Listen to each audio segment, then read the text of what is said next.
Good morning, sir. Could you please introduce yourself to the jury and spell your last name for the record? My name is Yuri Bukhenik. My last name is spelled B-U-K-H-E-N-I-K. Mr. Bukhenik, where do you work? I work for the Massachusetts State Police.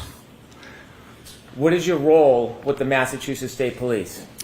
I'm currently assigned as a sergeant with the Norfolk District Attorney's Office in the Homicide section. I want you to take us back before you became a state police trooper with the Norfolk County District Attorney's Office. Where were you born? I was born in Lviv, Ukraine. Did you immigrate? Yes. How old were you when you immigrated? I was 9 years old when my family moved to the Boston area. Did you attend public schools? Yes. Through high school? Yes. Tell us what you did after high school. After high school, I enlisted in the United States Marine Corps. Why did you enlist in the Marine Corps? It was right after 9/11, and my friends and I... You can finish this next one. Go ahead. You can finish. My friends and I decided to serve in the nation's armed forces. Did you serve in the Marine Corps? I did. Did you go through training? I did. Did you learn any skills? My specialty was military police, and I attended the military police school at Fort Leonard Wood, Missouri. Through your military service, did you receive top secret clearances? Yes, my first duty station was with Marine One Presidential Helicopter Squadron. The duty station requires a top secret Yankee White SCI clearance, and as a result, I attained that clearance and held it throughout my career. Did you engage in any special assignments? The Presidential Helicopter Squadron is a special assignment. We provide security for the presidential helicopters and presidential assets. With that clearance, we are read into a SCI program, which is a need-to-know basis type situation. How long were you in the military for? 4 years. When you discharged from the Marines? What year? 2006. Honorably discharged? Yes. After you were honorably discharged from the Marines, what did you do next? I had a passion for law enforcement, and I wanted to serve my community here in Massachusetts. So I left California and came home and applied for various police departments, ultimately getting a job with the VA Hospital Police here in the Boston region. When did you transition from the VA to the Massachusetts State Police? What year? I actually transitioned to the Attleboro Police Department. I worked there as a patrol officer, SWAT team member, and then in 2011, I transitioned from Attleboro to Massachusetts State Police. When did you join the Homicide Unit? It was May of 2015. And have you been in that position since? I have. And you're now a sergeant in that?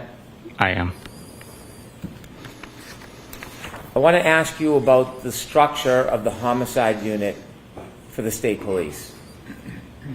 How many different troopers work in the Homicide Unit at Norfolk County DA's office? We have a range from 2 to 6 troopers working in the homicide section over the years that I've been there. Currently, we have 6 homicide detective troopers in the section. What type of cases does your unit investigate? Our unit investigates primarily unattended deaths. Unattended deaths are those that are not attended by a physician. A variety of deaths, including natural deaths of old age, medical conditions, accidental industrial accidents, obviously homicides, overdoses. We have suicides as well. And those vary in age on the victims that pass, whether they're stillborn infant deaths, children that pass away of SIDS, or unfortunately teenage suicides. Have you been to a number of scenes, a number of cases? Yes, I have. Do you handle more than one case at a time? Yes, we do.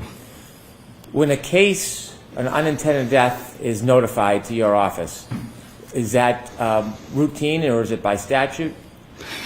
The notification comes in due to the statute requirement. In Massachusetts, under Mass General Law, Chapter 38, Section 4, the authority is given to the district attorney in each county to investigate those deaths.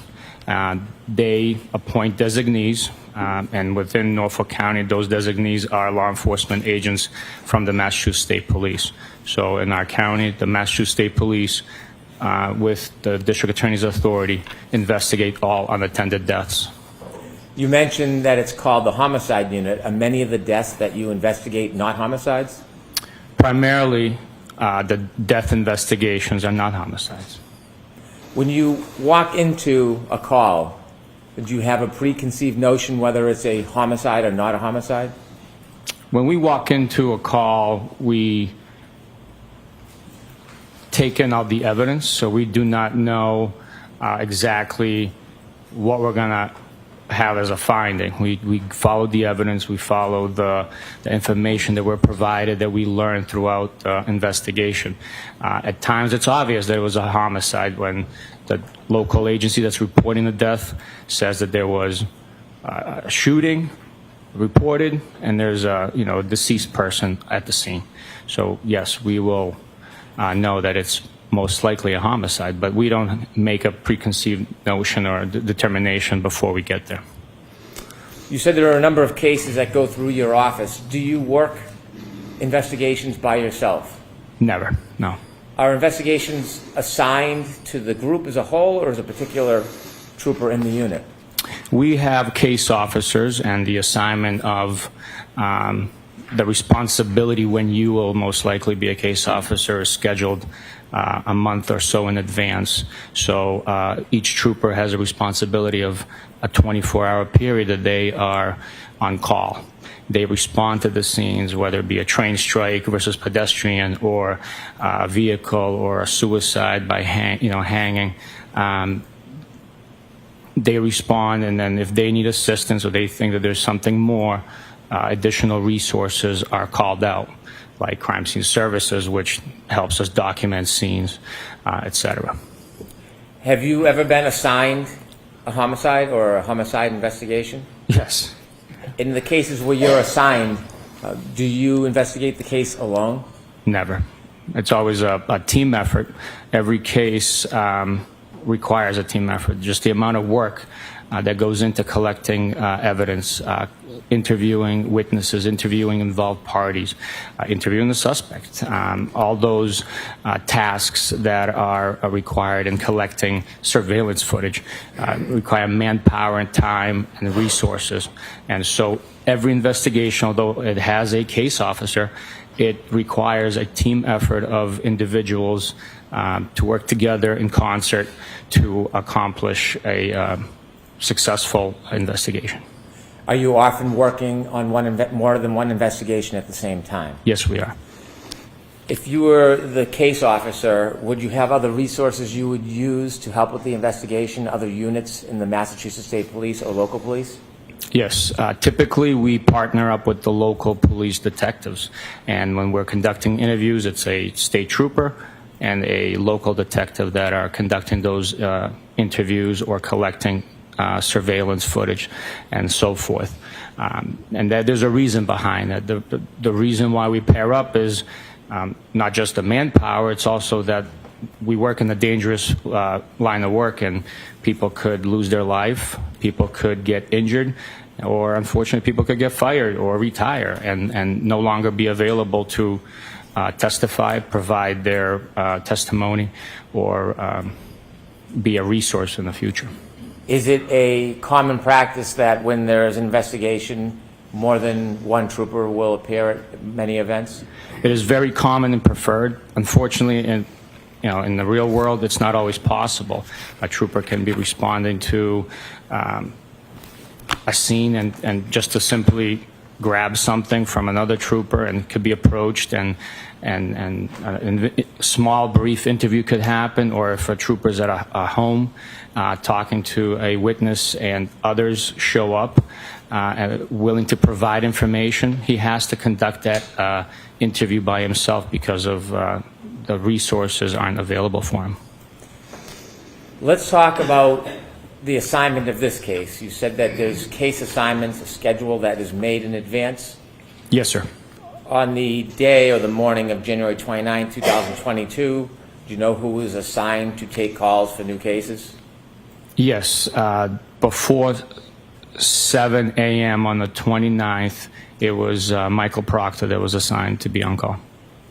Is there a supervisor assigned as well, in addition to a trooper that's not in a superior position? Yes. Every day there's a supervisor assigned in addition to the on-call trooper. There's a supervisor that's also available for any reason at any time to respond, assist that trooper if there's any questions or issues that come up. Was there a supervisor assigned that morning? Yes, there was. And who was that? It was myself. When did you first hear or learn anything about this call or this case? In a unique fashion, this call actually came from the Troop H headquarters, which is the field services portion of the state police, the uniform patrols that service the Metro Boston area. The headquarters duty office contacted me, I think by mistake, misdialing the number because our names and numbers were listed one above the other. So the call actually came into me. I took the call and advised them that I would call the on-call trooper for that day, and they would contact Canton PD and take the appropriate steps. About what time did you receive a call that morning? Approximately 6:44 in the morning. After receiving the call around 6:44 that morning, did you contact anybody to assign a case manager, or did you get involved personally? I called Michael Proctor and told him to reach out to Canton and follow up on the report of a male in the snowbank. And this is around 6:44 a.m.? Yes, sir. What did you do next?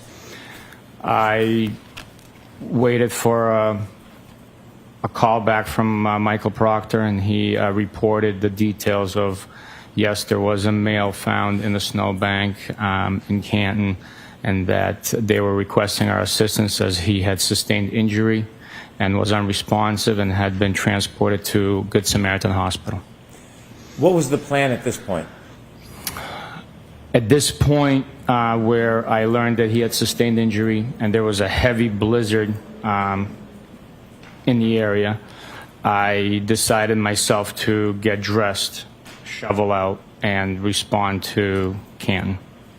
Were you required to get involved and go to Canton that morning? At this point in time, I was not, but I thought that it would be prudent on me to, at the very least, shovel out, because another call could have come in and I would have had to respond to that, and the driver would have been shoveled. Were you in touch with Mr. Proctor? I was. Did you have any plan to meet him? Yes. When and where? We decided to meet at the Canton Police Department. Okay. And about what time were you going to leave your home, or did you leave your home? I left my home probably around 8:50, and I know I arrived to the Canton Police Department approximately 9:15 in the morning. Did you know the address where the person was found in the snow? At that time, I learned the address once we got to the police department, but it had no significance for me. I did not know where it was. Why did you plan to go to the Canton Police Department instead of going to the scene first?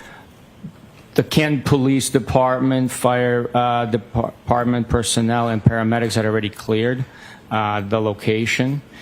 So we, again, given the conditions, we were in a controlled environment inside a police station to exchange information, collect any evidence if it was available, and the police department safety and security of that would have been the best location for it. You mentioned that you arrived at the Canton Police Department around 9:15 a.m.?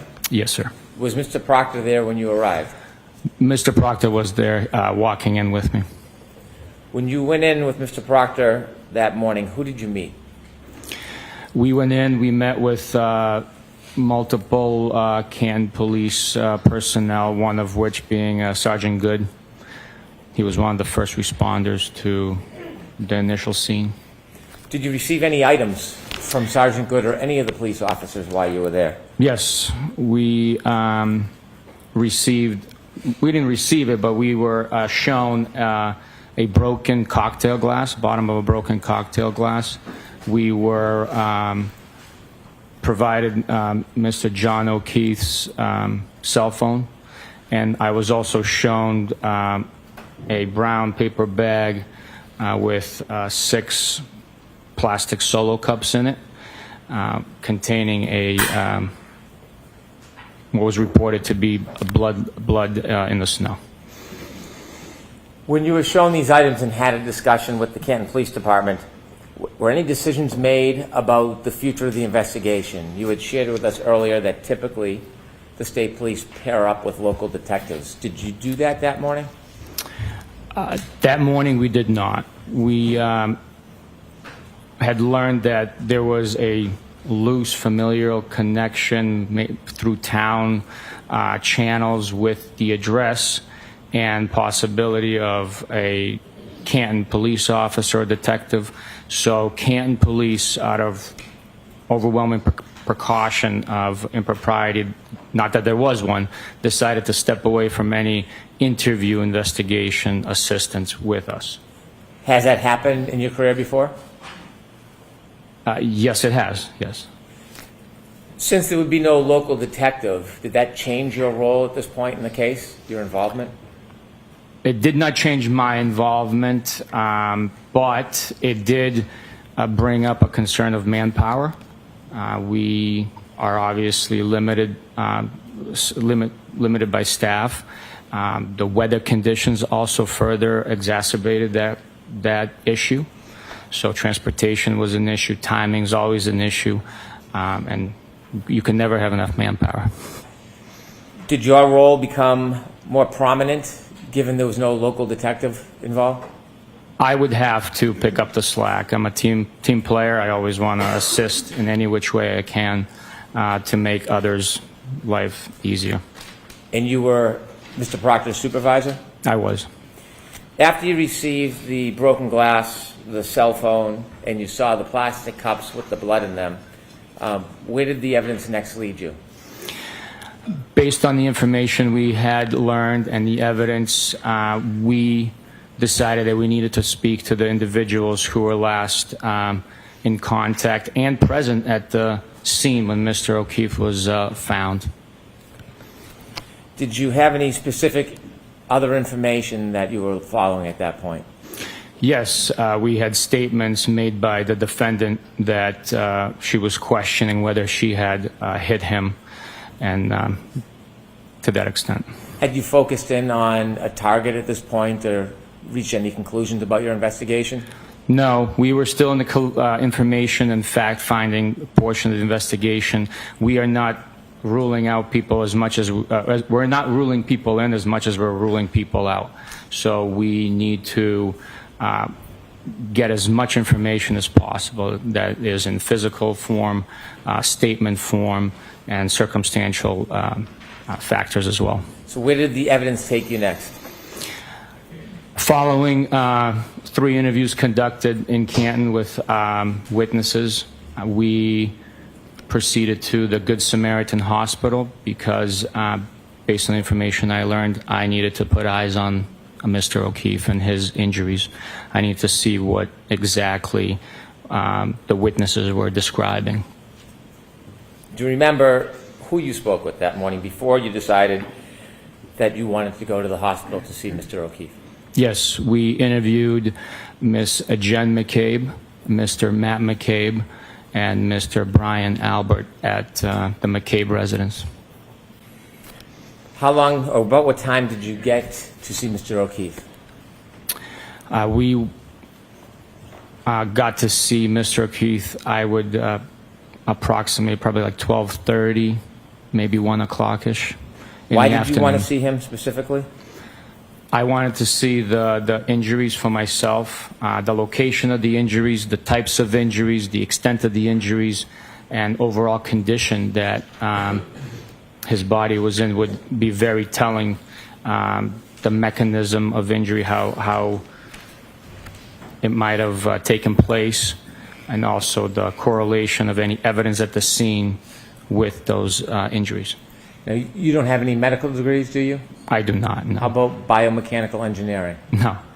Do you have life and job experience in these situations? Yes, 20 plus years of law enforcement investigating car crashes, pedestrian crashes, and 10 years in homicide. Your role is not to make a diagnosis, is it? No, it's not. Is this information and your interpretation based on your experience important in guiding what you're going to do in the investigation? Yes, it is very. Do you ultimately get to Good Samaritan Hospital? Yes, we do. Okay, take us through what happens when you get there. When we got to Good Samaritan Hospital, the driving conditions were treacherous. It took us 45 minutes from Canton Center, basically, to Good Sam, which should be a 15, 20-minute drive. At one point, I had to get off the highway because I couldn't tell if I was on the roadway, if I was off the roadway. So the guidance of trees on the side of the road through the town streets actually helped us guide the path to Good Samaritan. Once we arrived, we walked to the emergency department where Mr. O'Keefe was initially treated and where he remained. Upon arrival, we spoke with medical personnel who advised us that the defendant had at that point been discharged from the hospital and that Mr. O'Keefe was still in the emergency room and available for us to view. At that point, you said the defendant had been discharged. She was not the defendant at that point. No, she was not, no. Did you have a chance to enter a room or actually see Mr. O'Keefe? Yes, I did. Had he passed at that time? Yes, he has. When you walk in the room, what do you see? When I walked into the room, I saw a medical bed in front of me.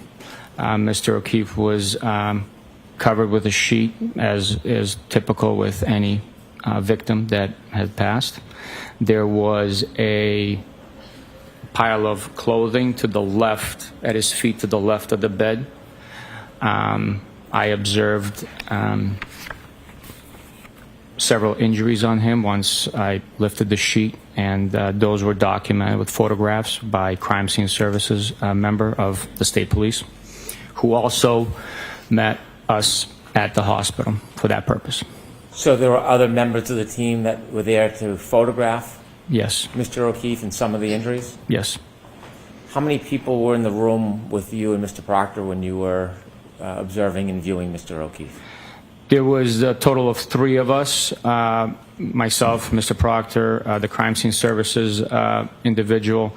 There was medical staff coming in, nurses asking us if there was anything that we needed to assist us with. But from law enforcement, it was 3 of us there. Now, I don't want you to try to give us a diagnosis or provide us an opinion of the cause of any injuries, but rather I want you to share with us, as you're observing Mr. O'Keefe in that hospital room, what are you seeing and what is standing out to you? I saw pooling of blood underneath his head. There was seepage of blood into the sheets. There was also swelling, discoloration, a large amount of blood pooling underneath his eyelids. There was no abrasions or injuries that I observed to that region. So to me, through my training experience, I took that as subdural. Not to any medical observations, but just you as law enforcement. Yes, Your Honor. I'd ask you not to give your personal interpretations of what you saw. Rather, I want you to share with the jury what you saw through your view. There was also a tiny cut, laceration to the eyelid area. You're pointing to your right eye. Could you be Yes. specific, please? Also on the left nostril, there was a very very small laceration there. Both were not actively bleeding. There were a series of cuts and bruises to the right arm, which extended from approximately mid forearm up to the mid tricep area of Mr. O'Keefe, and they were concentrated on the exterior of the arm. There was no other injury or marks on the interior or inside of the arm. There was also a bruise on that same arm on the back of the hand. It was light in color. It wasn't a profound discoloration as the eyes appeared to me. There were also injuries to abrasion or cut scrapes to the knee, I believe. Which knee? The right knee. I apologize. You had first described swelling in the right eye, and then you had just said the eyes. Could you be specific? Was the swelling in one or both eyes when you saw Mr. O'Keefe? When I saw Mr. O'Keefe, the swelling was in both eyes. It might not have been exactly symmetrical, but there was swelling, discoloration in both eyelids of Mr. O'Keefe. There was also blood pooling in the cavity of the eyeball, both sides of the eyeballs. Do you know about what time it was that you visited Mr. O'Keefe and made these observations? It was sometime between 12:30, 1 o'clock, and 2 o'clock, I would assume. You mentioned that there was pooling on the back of Mr. O'Keefe's head. Did you look for any injury? Yes, we looked for injury. All I could tell, there was bleeding happening. I could not tell exactly what the extent of the injury was, not being a medical professional. You mentioned there were a pile of clothes in the floor. Is that uncommon? No, it's not uncommon at all. Did you have any opportunity, or did you decide to look at those clothes? Yes, what happens, the reason those clothes are on the floor is that for medical therapy, for medical treatment, the victim has their clothing removed for access to the body. There's obviously all sorts of equipment and medical procedure that's done. So that clothes is discarded. We knew that it was Mr. O'Keefe's clothing. We knew that it would be important to aid us in the investigation. So that clothing was picked up, identified item by item, and bagged. It was in a soaking wet state with moisture and other debris on it. When you are looking at Mr. O'Keefe, do you have to touch him and move him? Yes, during our investigations, we're not simply looking at photographs. We are there in the scene. We are smelling it. We are touching it. We are, unfortunately, with certain pungent scenes, we were tasting it. That's the reality of us breathing in the scene when we're living it through the investigation. Do you wear any type of protection? Absolutely. We wear gloves. At times, we wear other PPE, personal protective equipment. When you looked at Mr. O'Keefe's clothes, you said that you bagged them. Did anything stand out in particular about his set of clothing? In particular, we were missing a sneaker of his. That was very significant to me. It caused me to have Michael Proctor contact the paramedics that transported Mr. O'Keefe to the hospital and confirm with them, conduct a secondary check, that that sneaker was not left behind in the ambulance. Why was the missing sneaker significant to you at that point? At that point, our theory had evolved to a vehicle strike based on the injuries, and I was suspecting that he was hit out of his shoes. Is there a phrase that's common in these type of situations? Yes. And what's that? Knocked out of your shoes? Did you know where the other sneaker was? I did not, no. But I suspected, since it was missing, and once the reports came in that the paramedics, EMT personnel did not find the other sneaker, that it would be somewhere where Mr. O'Keefe was found or where he was initially struck by a vehicle. Did you and Mr. Proctor have an opportunity around that time, 12:30, 1 o'clock, to go back to that address to look for the sneaker? We did not know. Why not? Again, during the critical early hours of an investigation, timing is essential. We have to make sure we get to any and every location that could possibly have evidence and prevent that evidence from being destroyed, altered, or concealed. So we are prioritizing missions. And with the resources available at that time, I conferenced with my boss and advised him of the current status of the information that we had. And he stated that he would go out and marshal up resources to conduct a search. Is this an example of the team approach of the state police at the homicide unit? Objection. Sustained. After having this information, making these observations of Mr. O'Keefe yourself and bagging the clothes, where did the evidence lead you next? At this point, once we viewed the clothing and Mr. O'Keefe, we had to go talk to the last person that saw him, and that would have been, at the time, his girl. Who'd you go see? The defendant, Your Honor. The prior question wasn't answered, so prior questions. Did you know where Miss Reed was at that point? Yes, we had learned that she traveled to her parents' home in Dighton.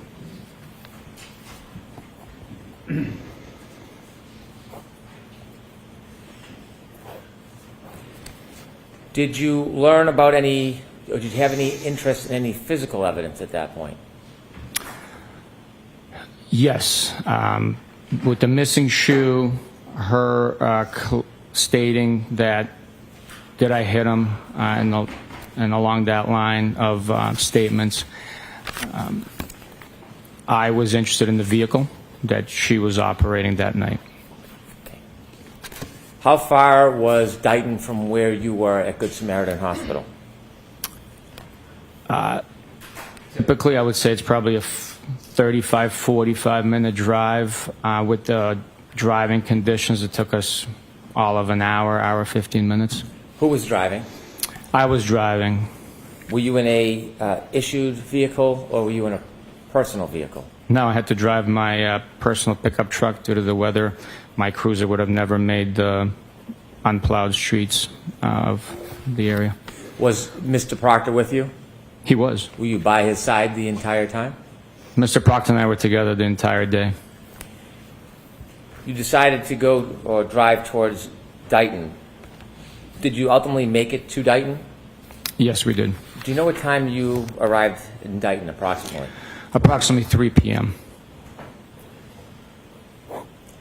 On your way down to Dighton, did you learn any further information beyond what you had known when you had left Mr. O'Keefe at Good Samaritan? Yes, at one point, Michael Proctor took a call from Jen McCabe, and she further elaborated and provided information stating that she remembered. Sustained. After receiving that information, is there something specifically you wanted to look at when you got to Dighton? Yes, we wanted to look at the rear right tail light.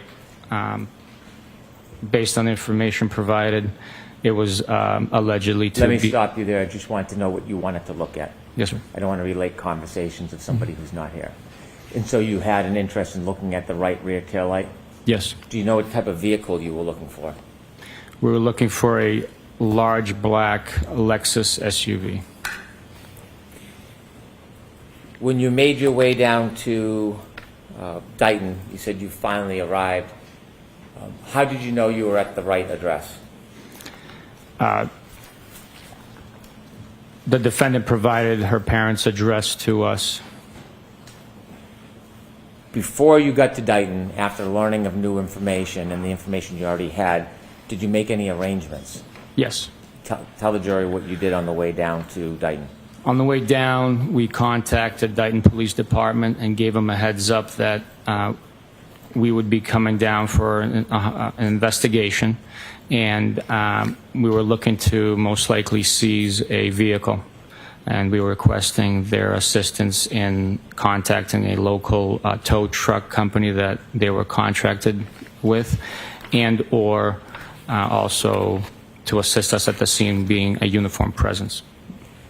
When you pulled up to the address, did you make any immediate observations while you were still inside your truck? Yes, the road was not well plowed. There was only enough clearance for one vehicle. So it was difficult to find a place to park, and maneuverability was also challenging. Did you make any observations of the home or the driveway before you got out of your truck? Yes, the home is to the left of the driveway. The driveway was not plowed either. There was a large black Lexus SUV parked in the driveway. Was the front of the SUV facing you or the back of the SUV? The back of the SUV was closest towards us. How far from the SUV were you when you first parked at that address? Probably, it's the length of the driveway. Based on my memory now, I would probably estimate it to be 60 feet or so. Did you make any observations of the SUV from that distance? It was covered with snow, like it's been either sitting outside or driven outside in the snow, so it was exposed to the elements. What was your next steps? We waited for Dighton PD to arrive to assist us. Once they arrived, Michael Proctor and I exited and proceeded up the driveway. I told Michael... Let me stop you with what you said. I want to just know what you observed. Okay. As you're walking up the driveway, how close to that SUV did you get at its closest? At its closest, I got as close as me and the defense table, which is probably 10 to 12 feet. From the 10 to 12 feet, did you notice anything remarkable about the SUV? Yes, there was a large piece of red taillight cover missing from the vehicle. After you made an observation of a large piece of the red taillight cover missing, did you do anything else relative to the SUV at that time? Yes, I told Michael to get close. I'm not interested in what he did. What did you do? What did you see? I just saw the damaged, missing taillight cover. I did not touch it. We did not approach it with physical contact. So, did you see where Michael Proctor went? yes, How close to the car or the vehicle did he get? within 3 feet. Did he ever touch it? No. Where did you and Michael Proctor go next? We proceeded to the front door of the home to make contact with the residents. And how clearly did you see that missing piece? What's your level of certainty? 100%. Did you knock on the door? Yes, I did. And were you invited in? We were, but not through the front door due to the weather and the piled up snow. We couldn't open the storm door. Mr. Reed invited us into the home through the garage. He opened the garage door for us and welcomed us inside. When you went inside, what did you see? When I went inside, I saw Mr. Reed, Mrs. Reed, and the defendant sitting on the couch. You've referred to the defendant a number of times as Miss Reed. Do you see the defendant here in the courtroom today? I do. And the person you spoke to that morning, can you point that person out and describe an article of clothing they're wearing? She's sitting in the middle right there in front of me wearing a black suit with yellow-colored metal buttons on it.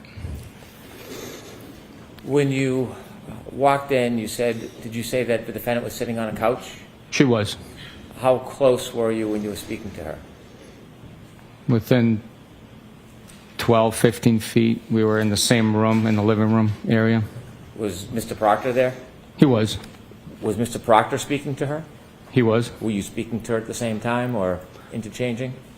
We were both communicating with her, a team approach. I want to ask you about that conversation you had with Ms. Reed. Before I do, Your Honor, may I approach briefly? All right, so is it appropriate for me to give an instruction right now, Mr. Brennan? I would defer to counsel. Mr. Jackson, you want me to I'm not give asking for a one. humane practice instruction? Yes. Yes. All right. So, folks, you're about to hear testimony regarding a statement or statements that were allegedly made by or attributed to Ms. Reed. I'm going to instruct you in more detail at the end of the case about this matter. However, I want you to understand that at this time, as the statements are offered into evidence, that before you may consider the content of any such statement made by the defendant as evidence, you're going to have to make a preliminary determination about whether or not it can be considered by you as evidence at all. In your determination, at the end of the case, you're not to consider any such statement by the defendant as evidence, even though it's presented to you through a witness at trial, unless, from all the evidence in the case, you first determine that the Commonwealth has proved beyond a reasonable doubt that Ms. Reed made the statements she's alleged to have made, and that she made it voluntarily, freely, and rationally. All right, go ahead, Mr. Brennan. Thank you, Your Honor. Sir, I want you to begin from when you were in the living room, your beginning conversation with the defendant, the presence of both her father and mother. You're with Mr. Proctor. Can you share with us the conversation that you had with the defendant? Yes. She stated that she's willing to answer our questions, but she didn't want to go into too many details. That's how the conversation began. She provided us the fact that Mr. O'Keefe was hanging out with a friend of his at 5 p.m. at the One Meadows Ave residence, following which he proceeded to C.F. McCarthy's in Canton, where the defendant stated that she met him approximately at 9 p.m. She was drinking vodka sodas. Mr. O'Keefe was consuming Bud Light beer.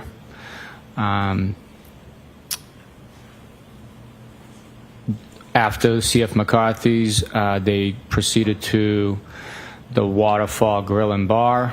At this point, the defendant was asked if she brought a beverage with her from C.F. McCarthy's to the Waterfall establishment, to which she stated she didn't think so. After the Waterfall, the defendant stated that she dropped Mr. O'Keefe off at 34 Fairview. She was asked if she saw him go in the house. She stated no, she did not see him go in the house. She was asked about the damage to her rear taillight, to which she stated, quote, "I don't know how I did it last night," end quote. Once she provided us with the fact that she dropped him off and never saw him go in the house, she was asked to provide details about her leaving. She stated that she made a 3-point turn and left. She was asked to provide some explanation of how Mr. O'Keefe sustained those injuries that he had. She did not... Let me stop you there. Did you get an answer to your question about how he sustained the injuries or the details about the 3-point turn? No, I did not. You mentioned that when you were at Good Samaritan Hospital, you saw blood on the back of Mr. O'Keefe's head. Yes. Did you ask the defendant anything about that injury? Yes. We asked about the injuries that Mr. O'Keefe had. that he had been displaying and whether or not he had those injuries the night prior at either McCarthy's or Waterfall, to which the defendant stated she didn't see any injuries on him. But then she provided a statement saying that Mr. O'Keefe bumped his head 2 nights prior and asked her about it, which to me seemed kind of strange. But Without the commentary.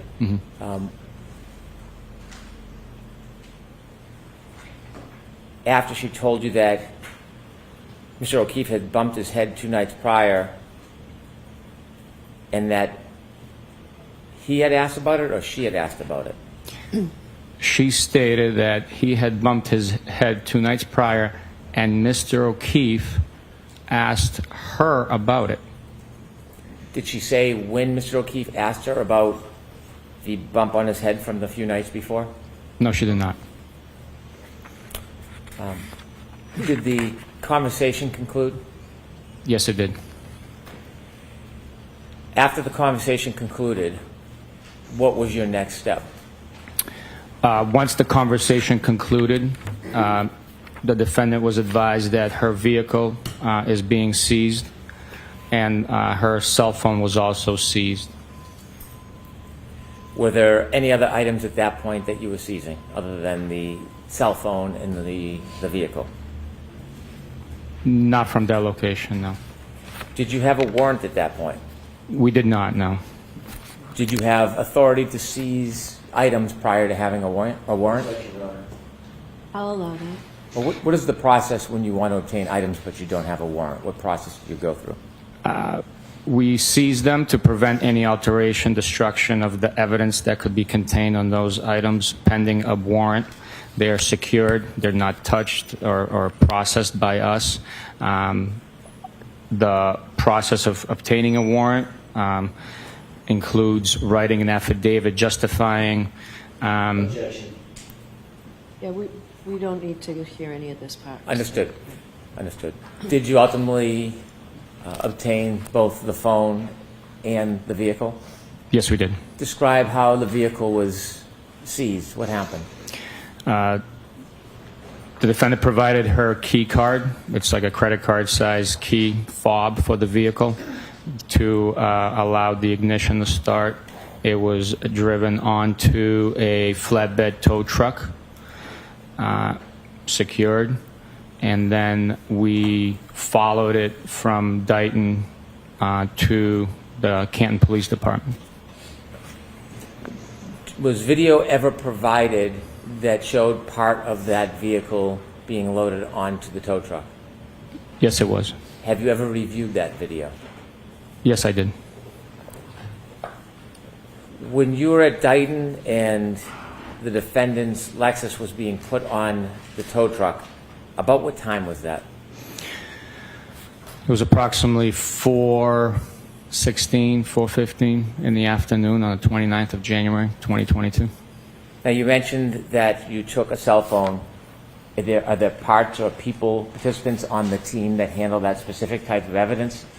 Yes, we have troopers that are specialized, trained, and have expertise in digital forensic analysis, extraction, and processing of digital devices. Is that something you do? I am trained in certain portions of it, but I am not an expert like them. Did you manipulate the phone in any way? No. Did you see Mr. Proctor manipulate the phone in any way? I don't recall seeing that, no. Before the vehicle was moved or during the loading of the tow, did either you or Mr. Proctor go back anywhere near that vehicle? We were near the vehicle once it was unloaded, but we never touched it. Objection. Jurors, I'm going to strike the last portion of that testimony.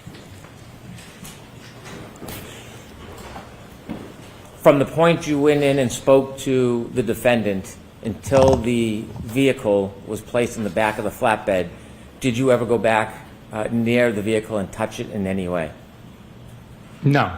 Did you ever see Mr. Proctor go back near that vehicle and touch it in any way? No.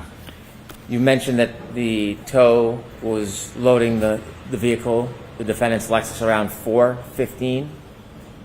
I believe so, yes. Did you join the tow truck driver, or did you keep your separate vehicle at that point? We traveled in my... I'll allow it. I drove my vehicle and followed the tow truck back to the Canton Police Department. Where was Mr. Proctor? In my front passenger seat. During that time, had you made arrangements or did you receive any information about other members of the team engaging in any searches relative to this case? Yes, I have. And what did you learn? I learned that Detective Lieutenant Tully had Objection. I'm going to allow it. had dispatched other members of our unit to 34 Fairview and other resources from the Massachusetts State Police to assist him in a search for the missing shoe. Do you know what time those other members arrived or began to arrive at 34 Fairview? Objection. You begin your travels at 4:15 p.m. back to the Canton Police Department. Why did you choose to bring the vehicle to the Canton Police Department if the Canton police detectives were not working on this case anymore?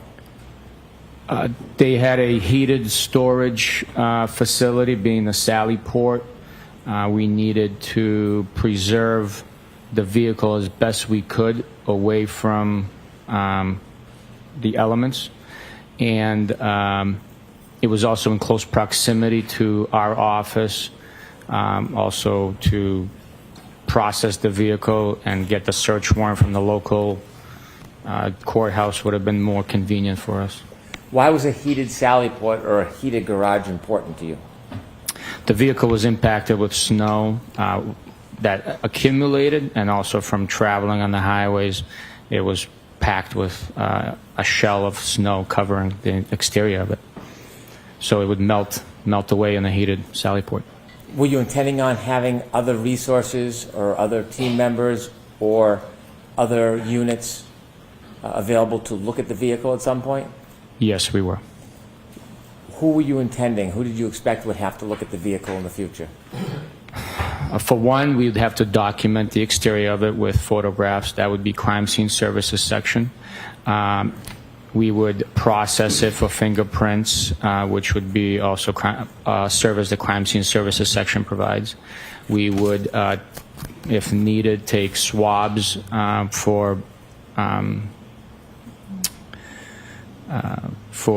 DNA or other latent evidence. So that would be the chemist, as well as if the authority was there to process the internal workings, the computer chips, and the infotainment system of the vehicle. And that would be a digital forensics expert that's trained in that field. Would an unheated garage or Sally Port impede that? Yes. Given that Canton Police Department was not now part of the active investigation, did you have any concerns bringing it to the Canton Police Department? No. You said you left Dighton at 4:15. What time approximately did you and Mr. Proctor and that Lexus arrive at the Canton heated Sally Port garage area? We arrived at the Canton Police Department at 5:30, and the vehicle was unloaded and placed into the garage at 5:35 p.m. Did you and Mr. Proctor go into the garage? Yes, we did. And in the garage, what were you doing? We helped facilitate putting yellow. I'm going to ask you what you were doing and then what you saw Mr. Proctor doing, rather than use we. I want to be very specific about what you did and saw. What were you doing? I helped put up yellow caution tape around the vehicle to prevent anyone from coming near it and touching it. Were there any other persons in that area other than you and Mr. Proctor? There were members of the Canton Police Department. Did you make observations of the vehicle once you had it in that Sally Port area? Yes, I did. You mentioned that it was packed with snow. Was the snow still on it when you brought it into the Sally Port? Yes, there was. Did you wipe the car down or clear No. the car of the snow? No. Did you touch the vehicle in any way with your hands? No. Did you ever see Mr. Proctor touch that vehicle? No, he did not. Objection. I'll sustain it. Move to strike. I'll strike that. Ask you differently, Mr. Did you ever see Michael Proctor touch that vehicle while you were in the Sally Port area? I did not. How long did you remain in the Sally Port area for, do you know? We remained in the Sally Port area approximately until 5:51 and change, based on Okay, the that's best of my enough. memory.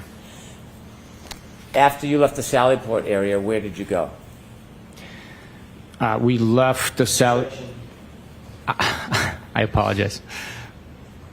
Go ahead. If you can say first what you did and then wait for the next question, please, Sergeant. I left the Sally Port area and proceeded inside the Canton Police Department. Where was Mr. Proctor? He was with me. By your side? Yes. Did he ever leave your sight? I'm sure at some point he walked away from me, but I can't. We were traveling together all day. You went into a different part of the Canton Police Department? Yes. Where did you go? Into the dispatch area, and then the conference room upstairs later on. Why did you go up to the conference room? The conference room was provided for us to use as a meeting location. The members of our unit that had assisted at the 34 Fairview Road scene had traveled back to Canton Police, and we were meeting there to share, exchange information based on what we had learned with our portions of the investigation. That way everyone's on the same page at that point. Did you meet, is this team, is it called a CERT team? There is a CERT team. Do you know if the CERT team was the team that went to 34 Fairview? Yes, I do. Did you meet with the entire CERT team that night at the Canton Police Department, or some members? Not the entire team, no.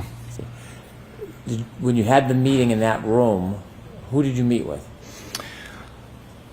In that room, I specifically remember being Detective Lieutenant Tully, myself, Michael Proctor, and other members of our homicide and narcotics section assigned to the Norfolk District Attorney's Office. Did you discuss the evidence you had to that point?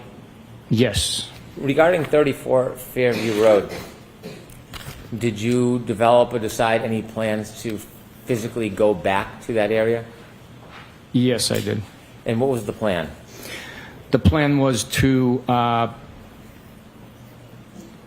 take shovels and rakes and other gardening equipment and go back to that location to excavate for additional evidence. When did you make the decision that you were going to go back to 34 Fairview? It was that evening. Why did you decide you were going to go back at some point? During the recall of all the information learned and sharing of that information with other members of our investigative team, it was realized that Mr. O'Keefe was wearing a black baseball hat, and at this point in time, that article of clothing was still missing. Was there something impeding a full and complete investigation of the scene? At 34 Fairview? Yes. Yes. The heavy, large amount of snow that had accumulated over the last 12 hours or so heavily hindered our investigation of that immediate scene. When you were debriefed, did you learn the area where the CERT team had spent most of their time searching? I'm sorry, can you repeat that, sir? When you were debriefed, were you informed the area that the CERT team spent most of their time searching? I don't recall on the specifics of it, no. Okay. Now, at some point, did you obtain a registry of motor vehicle record and certificate for the Lexus that you had towed? Yes, we did. May I approach? Yes.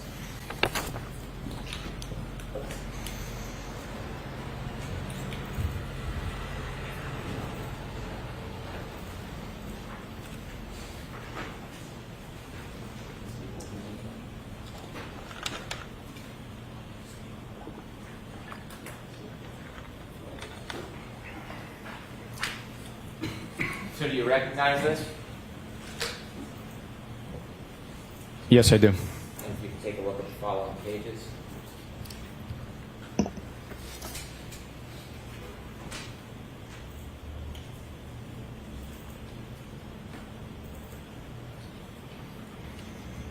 And what is that, sir? It is the Massachusetts Registry of Motor Vehicle title, history, and registration inquiry for a black and color Lexus LX year model 2022, bearing Massachusetts registration 3GC684, registered to Karen Reed. Do I move this document into evidence? No objection, Your Honor. Exhibit 84. Thank you.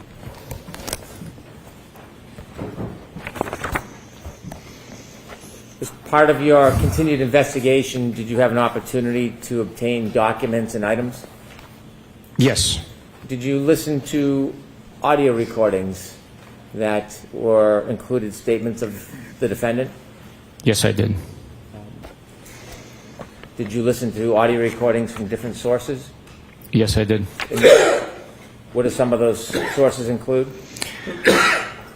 Dateline 2020, Gretchen Voss, Fox 25, various media platforms.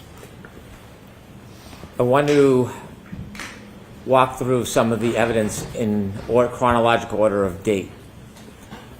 So going back to June 29th, 2022, at the hospital you obtained some items.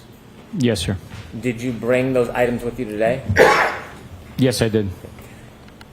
I want to talk about the progress of those items from when you first obtained them until today. You mentioned that they were clothes that you obtained at the hospital of Mr. O'Keefe. Yes, sir. And you shared with us that they were wet. You put them in bags. Yes, sir. That night, where did those clothes go when you left the hospital? Those clothes, while bagged up, they remained in the back cab portion behind my driver's seat of my pickup truck on the floorboard. Where did you bring them that night? That bag containing all those clothing traveled with me around the area as we investigated, and then after the debrief at Canton PD, we brought them directly here to the Canton office of the district attorney. Did you have those items with you at the Canton Police Department? They were in my truck. I didn't bring them into the I see. office. They remained in your truck while you were in the Canton Police Department? Once I placed that bag in the back of my truck, I did not touch until I removed it from the truck at the Canton District Attorney's office to bring it in. When did you remove it from your truck and bring it into the District Attorney's office? Probably around 8 p.m. on the 29th of January 2022. When you brought the clothes inside, where did you bring them?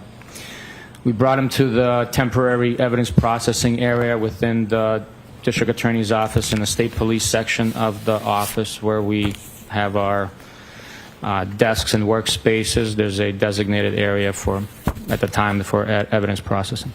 What did you do with the clothes once you got them into the secure area in the District Attorney's office? Once the clothing was in that secure area, we had to lay them out to dry. What you did if you could.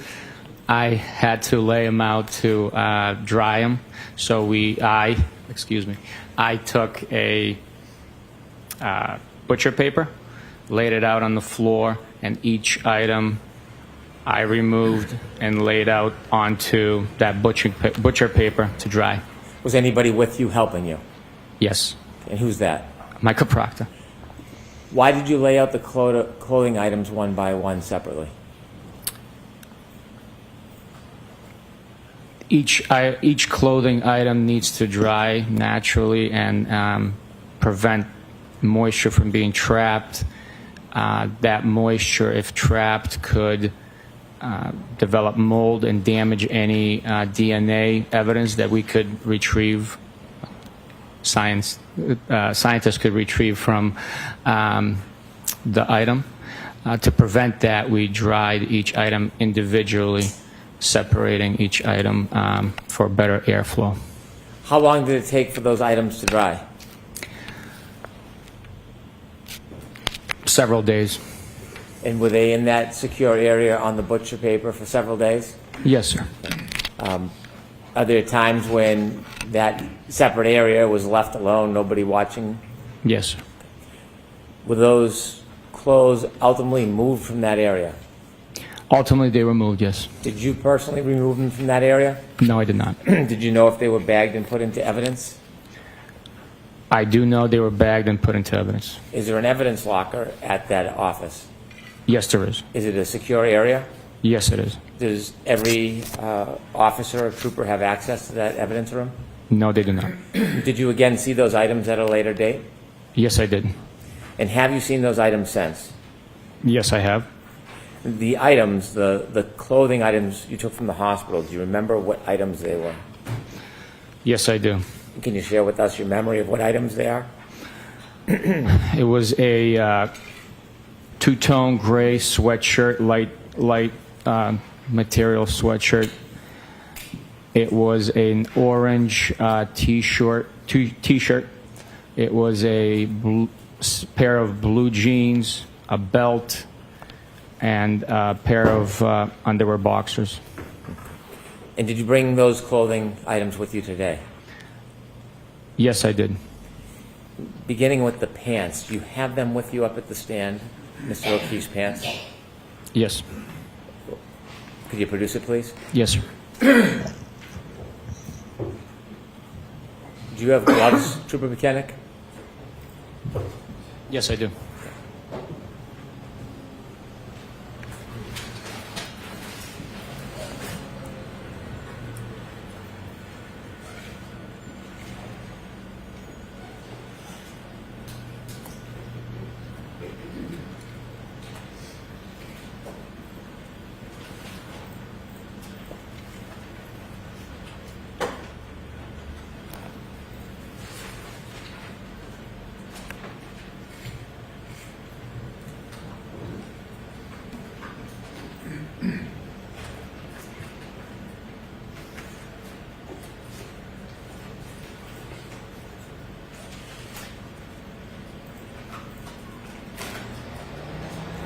I'd move this item into evidence.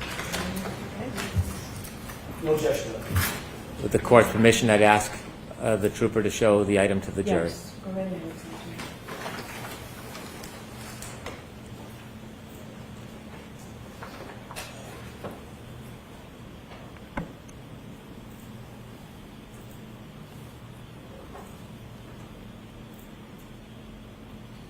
Thank you.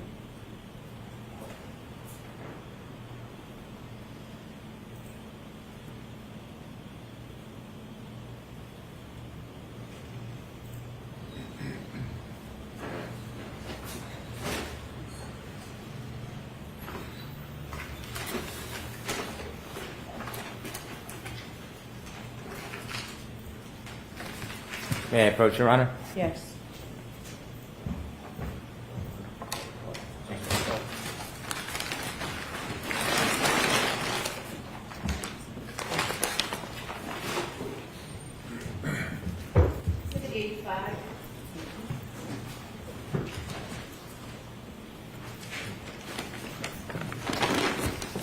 Did you learn during your conversations with the CERT team and other members of the team that a sneaker was found at 34 Fairview? Yes, I did. Have you seen the photographs relative to that sneaker? Yes, I have. And you mentioned when you were at the hospital there was a sneaker? One? Yes, Do you have that sneaker with you? I do. Could you produce it, please? Yes, sir. Your Honor, I'd move this item into evidence. No objection, Your Honor.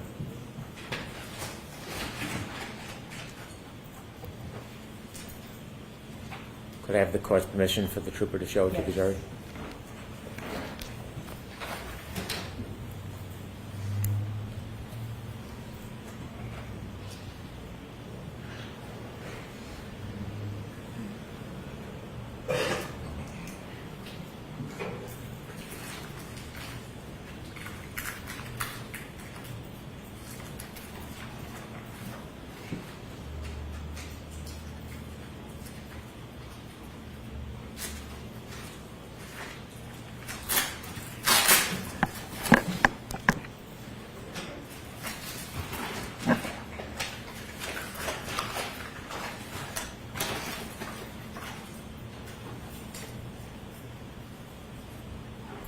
Trooper, is that the sneaker that was at the hospital when you visited Mr. O'Keefe? No, sir. This is the sneaker from 3430. Could I have that marked?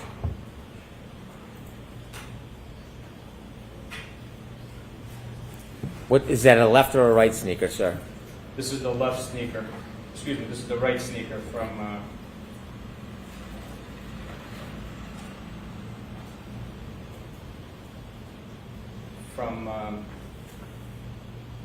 34 Ferry Road, Kansas. Objection, Your Honor. Sure. If you could put the speaker back in the bag and let Mr. Brennan bring the bag over, please. Sir, when we left, we were discussing Mr. O'Keefe's sneaker that you retrieved from the Good Samaritan Hospital. Yes, sir. Would that be his right sneaker? It would be his right sneaker. Do you have that sneaker with you today? I do. And again, could you open that bag and show that right sneaker to the jury? Yes, sir.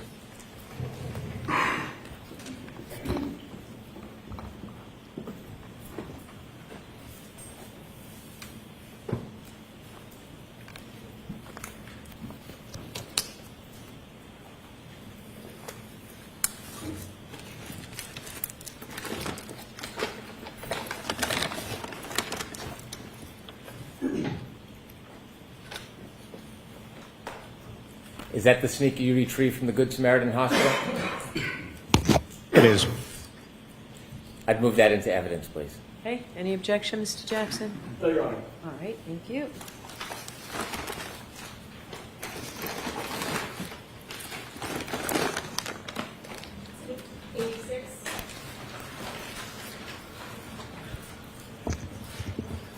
Trooper Bukhenik, there are two more items. Hold on one I'm sorry, Your Honor.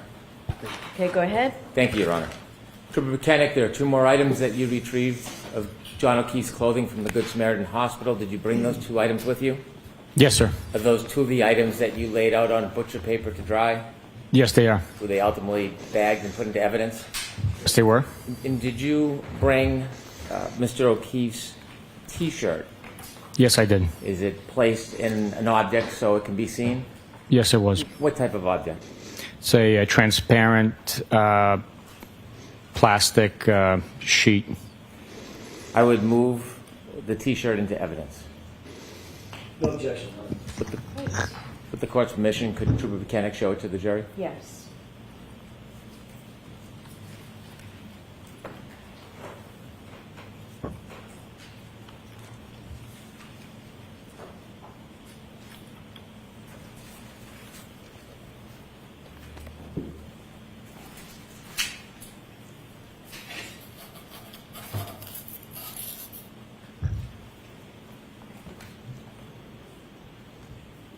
Could you show the back as well, Trooper?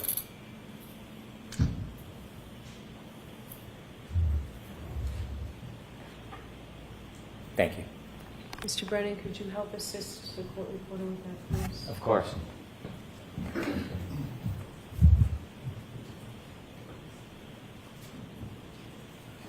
Exhibit 87. Just place it on that side. Yeah, that'd be great. Thank you.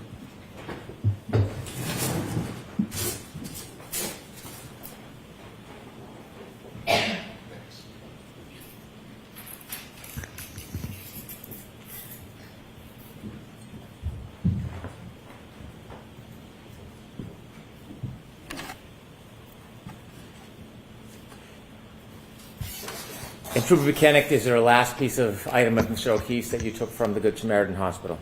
Yes, it is. And what is it? It's the sweatshirt. I'd move that into evidence, Your Honor. No objection, Your Honor.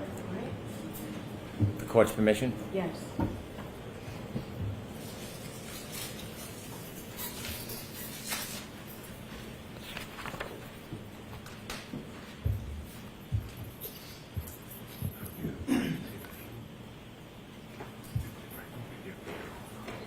Could you show the backside, please?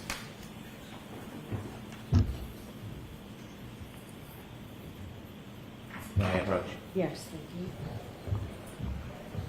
Next exhibit, please, Madam Court Reporter. Exhibit 88. Thank you. Your Honor, as to exhibit 88, maybe approach the brief. I'm sorry? Maybe approach the brief. Oh, okay.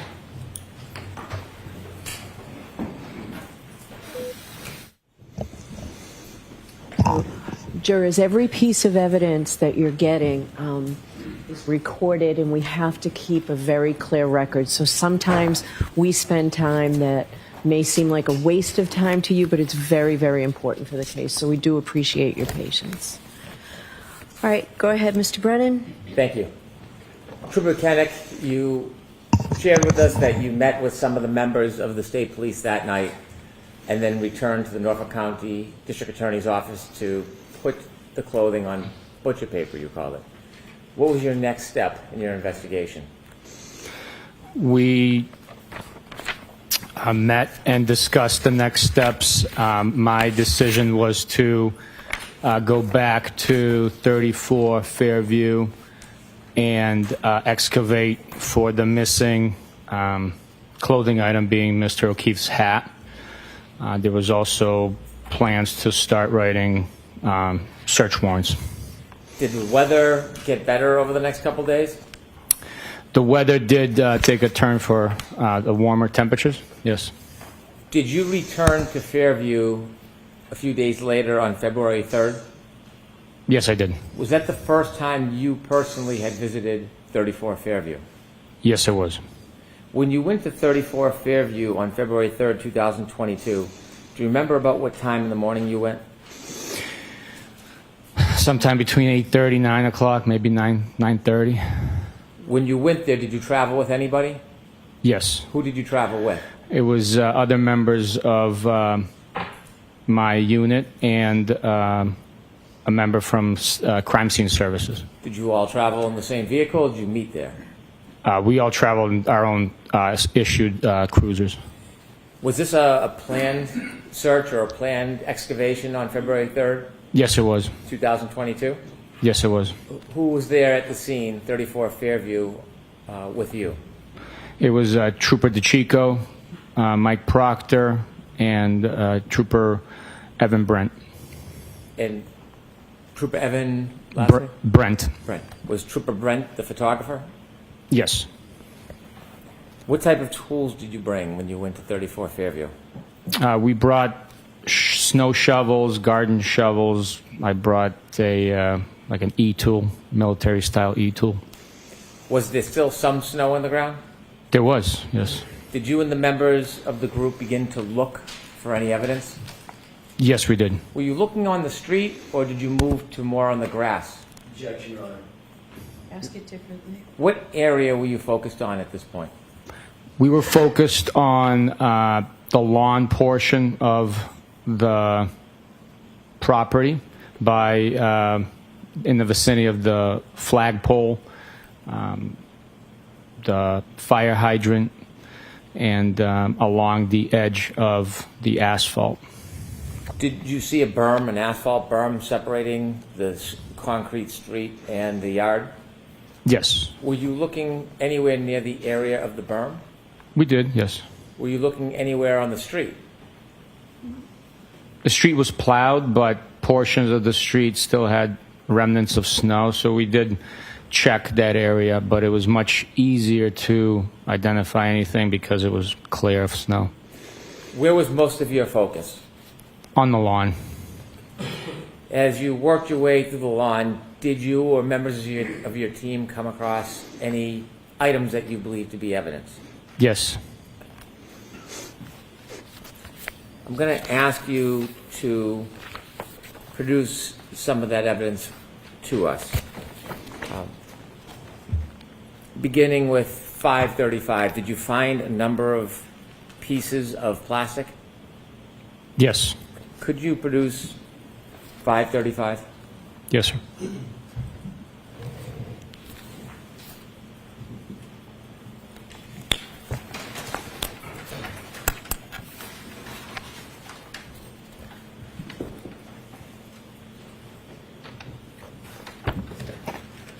Let me just ask you a couple questions before you open that. If somebody identified an object that they believed to be evidence, what was the process to handling it? On this day, we identified evidence. The process would have been documenting each item that was located with photographs. Then one of the members of the individuals present would bag each item into a paper bag. When they were bagged, would a person bagging them use any type of protection like you're using? Absolutely, every time. After the items were bagged, was the bag sealed? Eventually, it was sealed. Yes. When you say eventually, what does that mean?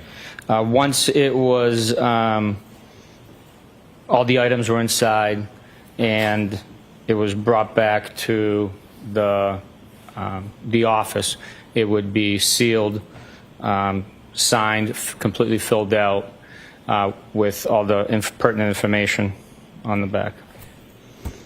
Could you open that bag? Yes, sir.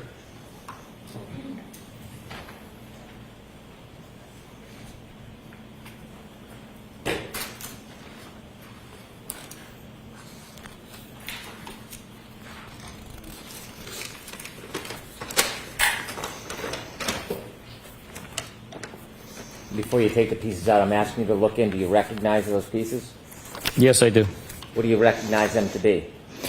I recognize them to be the items that we recovered from the lawn area on the left side of 34 Fairview Road on February 3rd, 2022, during the planned excavation of the property. And were they photographed before they were put in that bag? They were. Nora, may I approach before Trooper Bukhenik Yes. opens that bag or goes through it?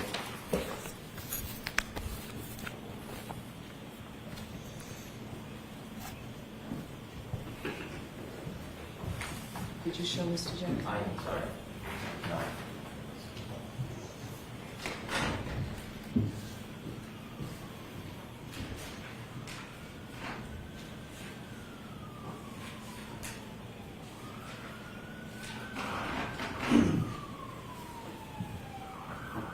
Hand you a series of photographs. I'd ask you to take a look at them, see if you recognize them.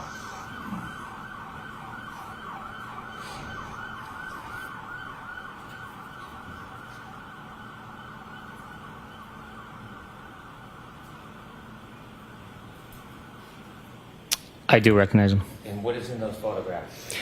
The photographs depict items collected from the lawn at 34 Fairview on February 3rd, 2022. Do those particular photographs correspond with the pieces of items that are in that bag? They do. I have moved this series of photographs and evidence. No objection, Your Honor. Okay. We'll mark them separately, please.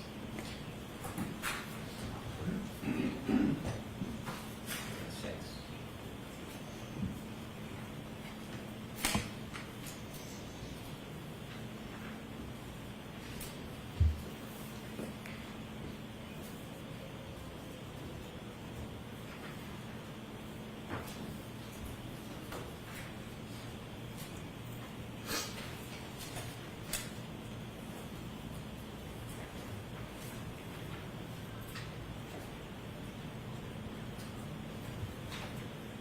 This is 8994.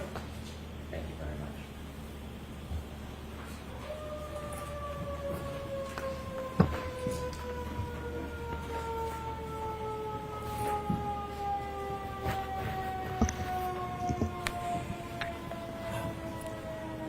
Those items, were they eventually sent for analysis to a Massachusetts State Police lab? Yes, they were. When the laboratory received those items, are you familiar whether they marked them with a label or a number for identification? Objection, Your Honor. I went over that. Yes, they mark each item individually. Do those items have markings on them reflected by an item number? Yes, they are. When you refer to a piece, will you refer to that item number that is on any individual piece? Once it's labeled, it is identified by that individual piece, by that designated label. So if there's any numbers written on any of those pieces, was that written by you? No. Would that have been written by somebody else after it was sent? Yes, at the lab. Okay. If we can begin, if you can begin to take the pieces out so we can show them to the jury.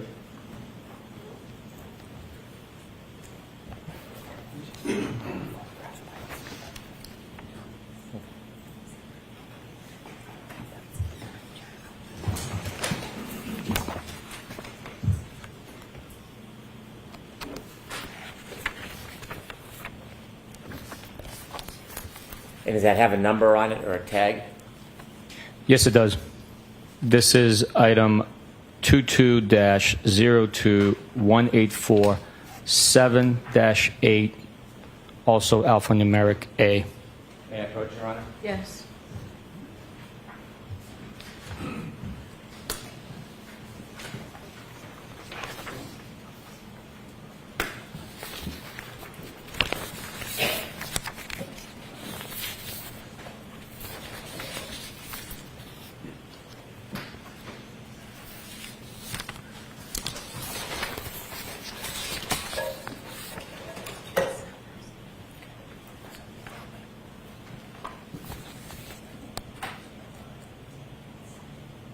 Thank you.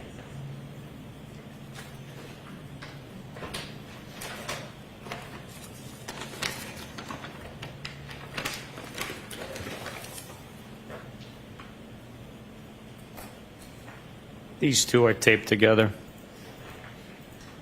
When you found them, were they taped together? No. They're taped together by the lab.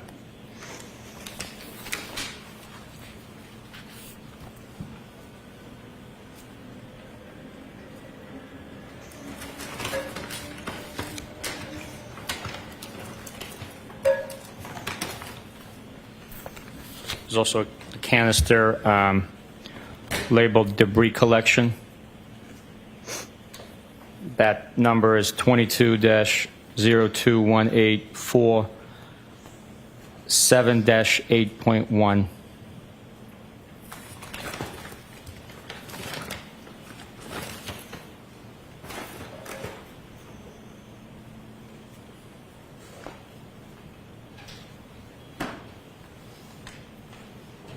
This is 7-8G. This is 7-8N, as in November.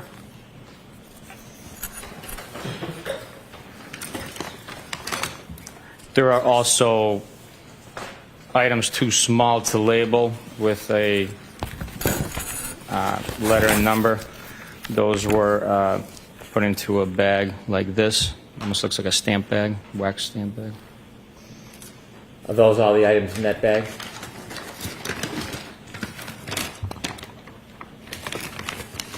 Altogether, there are, it does look like those are all the items. Some of them are inside the canister that I pulled up. Understood. You know how to move those items into evidence, please?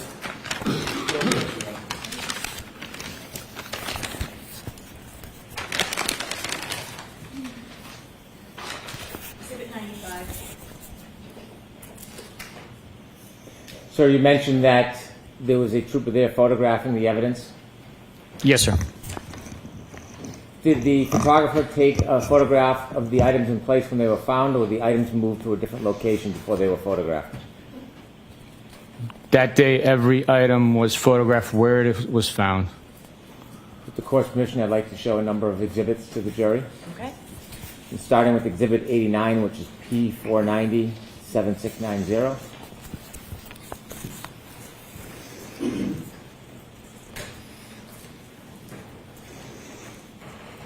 Trooper, is that one of the items you found that morning? Yes, it is. Do you know where, in relation to the fire hydrant or the flagpole, this item was recovered? It was in the general vicinity between the flagpole and the fire hydrant. The area we were excavating was approximately 40 to 50 square feet in area. Mr. Brennan, can that be expanded, please, so that the jurors can see what we're looking at? Thank you, Your Honor. Is the item that you recovered on top of that leaf? Yes, it is. Thank you. If I could next show Exhibit 90, which is P492, 7692. Before we close up, sir, is that the fire hydrant that is at the corner of 34 Fairview Road? Yes, it is. Could we close up, please, on that? Why is there a ruler on the ground? The ruler is utilized to help put the item to scale by the photographer from Crime Scene Services. They utilize these measuring rulers for scale of the item that you're looking at. Sometimes it's hard to depict how large an item is if there's no reference point. Could we do a little bit further view to show the fire hydrant? Thank you. Is that where this piece of evidence was found, in that exact location? Yes, sir. Thank you. I'd like next to show to the jury Exhibit 91, which is P515-7721. Do you recognize that piece of evidence? Yes, sir. Could we zoom in, please?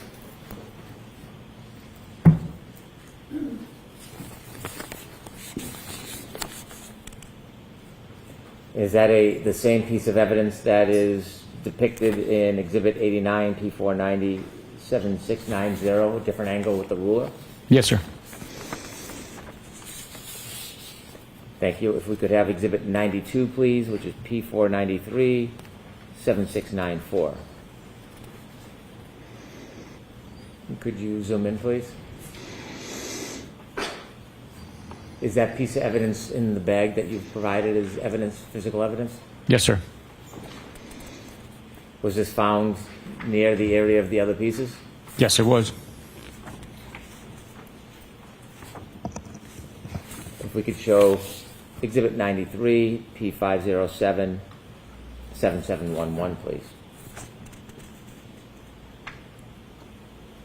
Could you zoom in, please?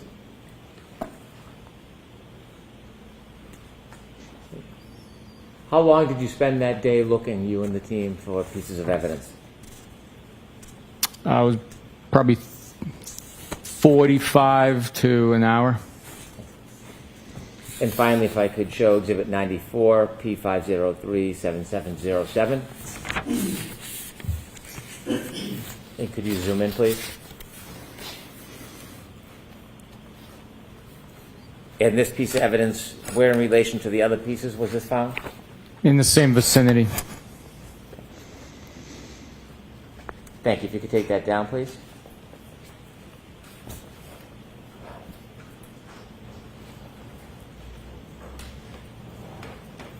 When you were searching, did you find any item near the street area?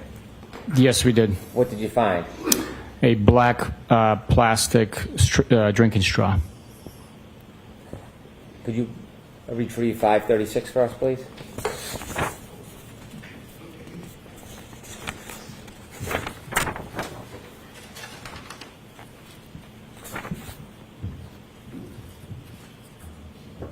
I'd move this piece of evidence into evidence. No objection.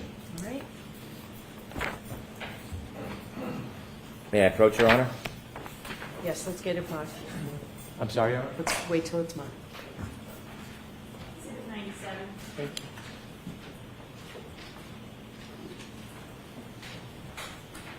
Showing the photograph, do you recognize that, sir? Yes, I do. What's it a photograph of? It's a photograph of the black drinking straw that we found at 34 Fairview on February 3rd, 2022. What location did you find it in? It was close to the paved berm on the street. This is after the street was plowed? Yes, it was. I'd move this into evidence as an exhibit, please. Okay. No objection, Your Honor. Exhibit 98.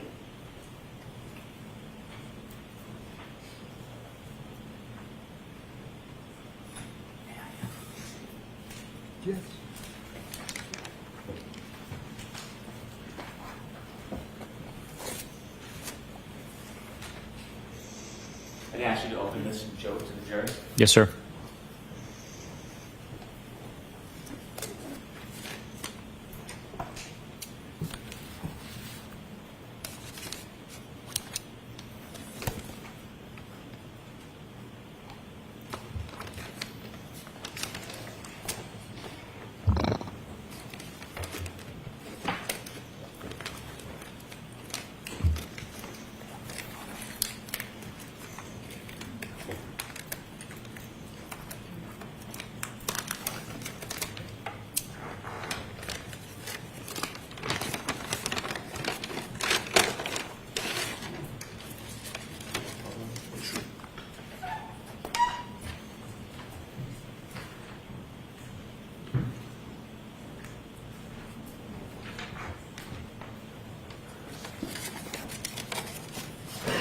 With the court's permission, I'd like to show Exhibit 98 to the jury, Okay. and that is P4887688.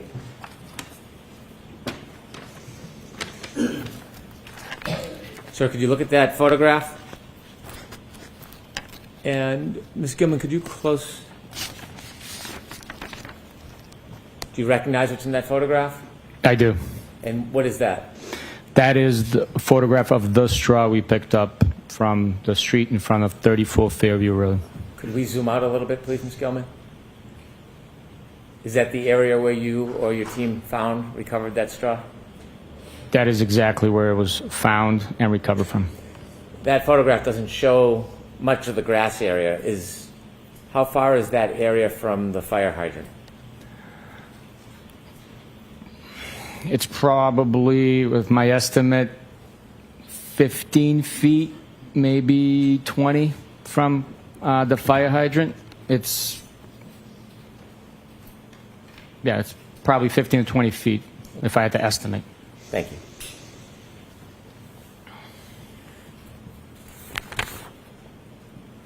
You mentioned that one of the items that you went back to Fairview to try to find was a hat. Why were you specifically looking for a hat? I had learned that Mr. O'Keefe was wearing a black baseball hat the night prior to the incident.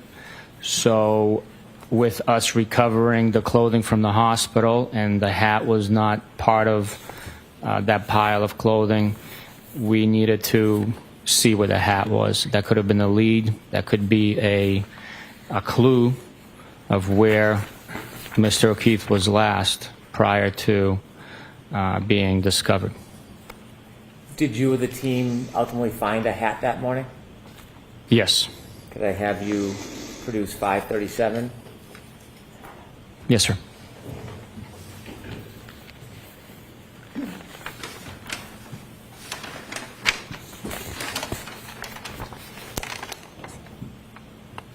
All right, I've moved that item into evidence.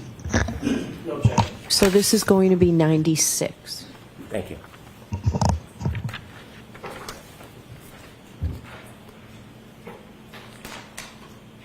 Exhibit 96. Thank you. With the court's permission, Trooper Bukhenik, could you open that and show it to the Yes. jury?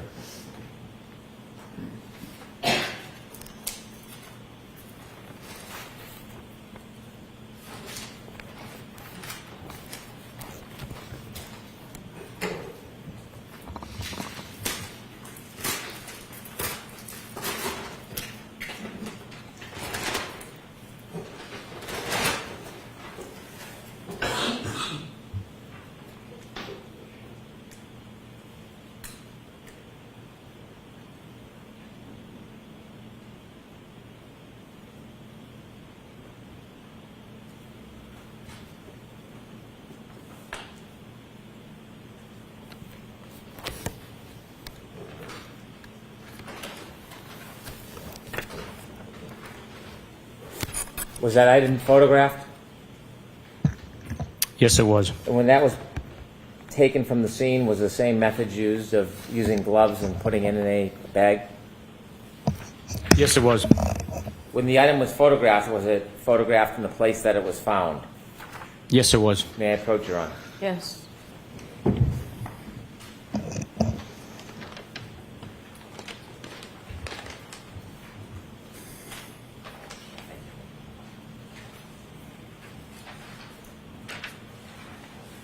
you. So I'm showing you a series of photographs. If you take a look at it, the first one, do you recognize that photograph? I do. What is it? It's the accumulated snow that was being excavated at the scene where we located Mr. O'Keefe's hat. And the second photo? The second photo is a close-up of Mr. O'Keefe's hat, flattened and frozen to the ground with portions of it exposed from underneath the piled-up snow. Third photo? Third photo is also of the hat once it's been removed, and you can see the thin blue line, American flag, on the front of the hat, and the Nike swoosh on the brim. And the fourth photo, please.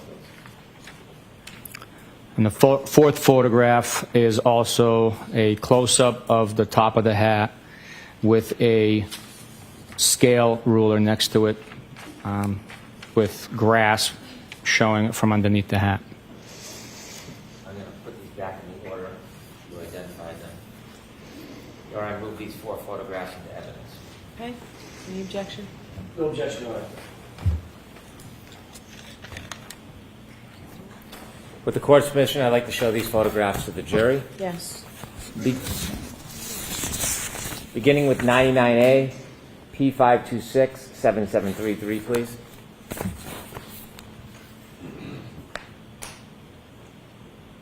Could you close up just a little bit, please?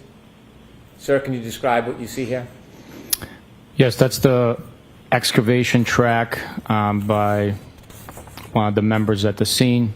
You could see the hat frozen flat to the bottom, or on the bottom of the snow, right on top of the grass. It was under approximately 1.5 feet of snow that had accumulated in the area. We could next show 99B, P527, 7735. This is again the close-up of the frozen flat hat to the grass at 34 Fairview Road. Next is 99C, P529, 7739, please. Once pulled out and flipped over, again, this is the same hat belonging to Mr. O'Keefe that was discovered frozen flat to the grass at the scene. Thank you. You can take that down, please.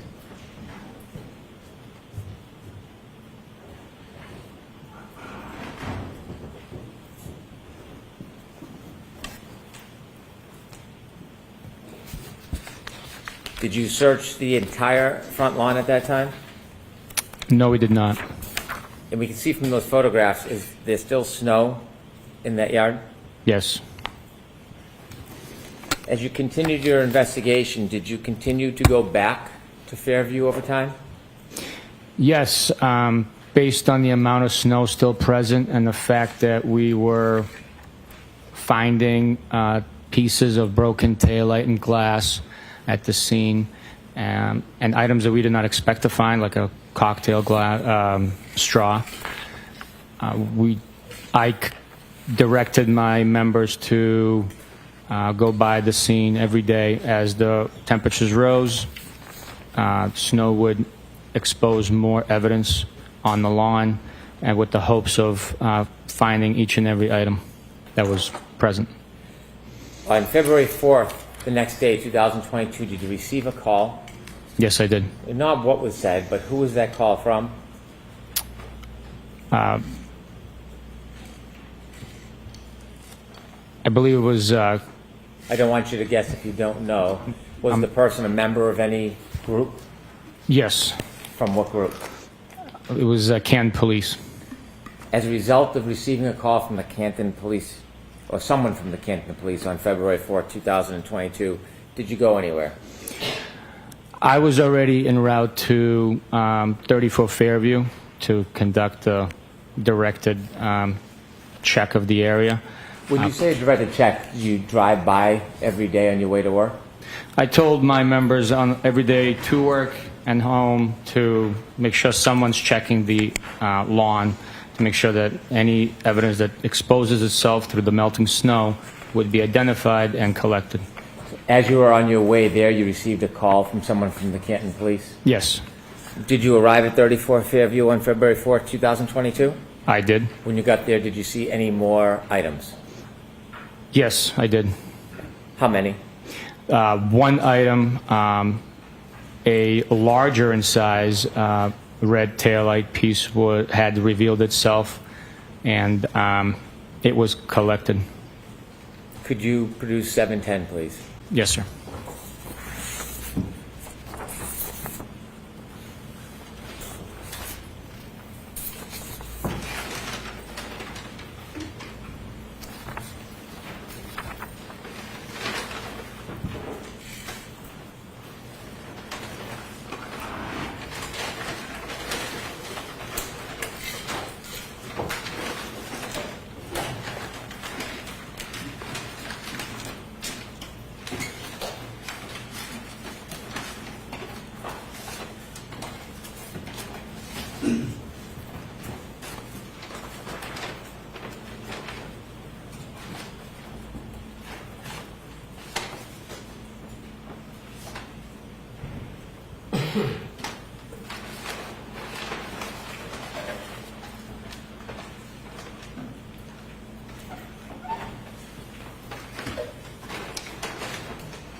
Is that 710, sir?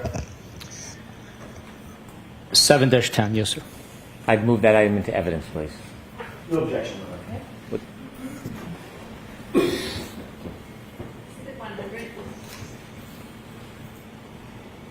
With the court's permission, could Trooper Bukhenik open the item and show it to the jury? Yes.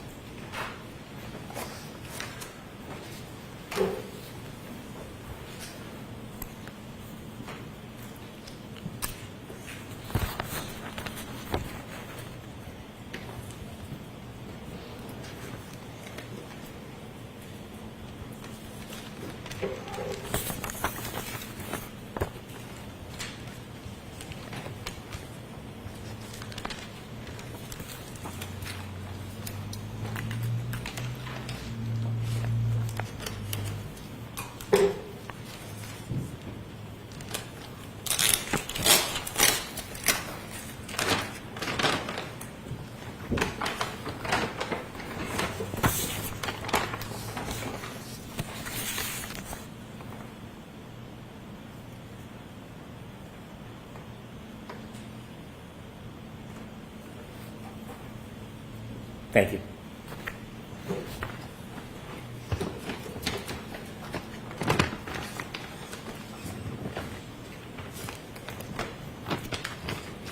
Did anybody photograph that item where it was found? Yes, there was a photograph taken. Did you take the photograph? No, I did not. How did you receive the photograph? It was attached to the Canton Police reports that were provided. Canton Police documented that item in place. May I approach? Yes.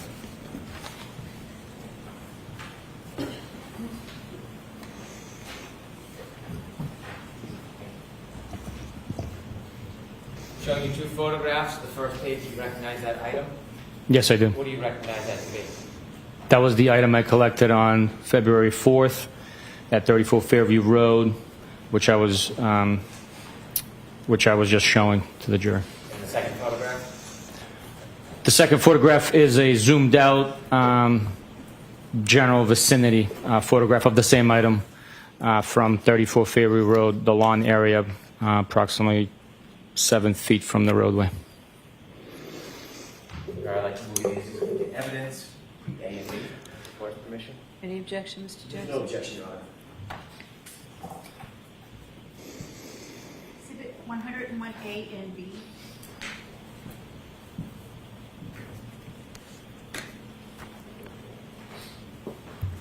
With the court's permission, I'd like to show those photographs to the jury. Yes. P46, please.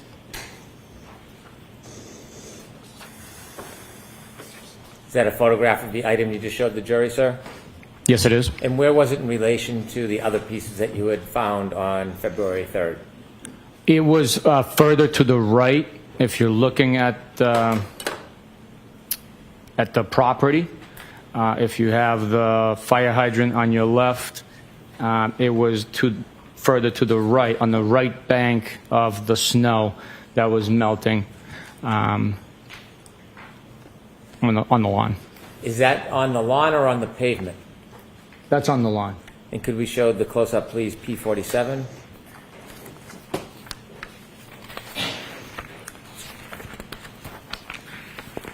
Thank you. You could take it down, please.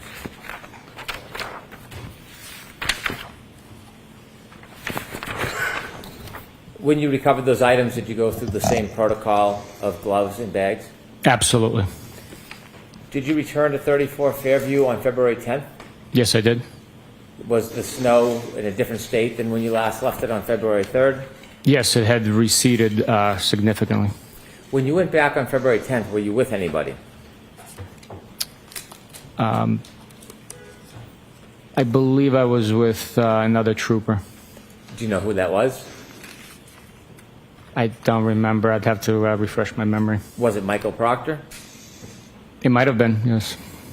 Could you produce 7-11, please? Yes, sir.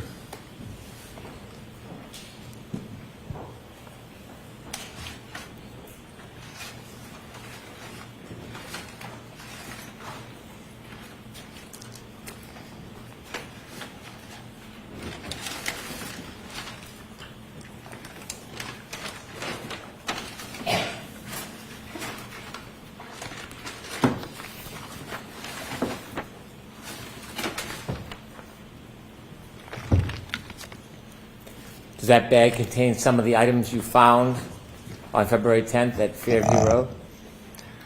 Yes, it does. I'd move that into evidence, please. No objection, Your Honor. Okay. Exhibit 102. Can you describe generally the size of the items in that bag?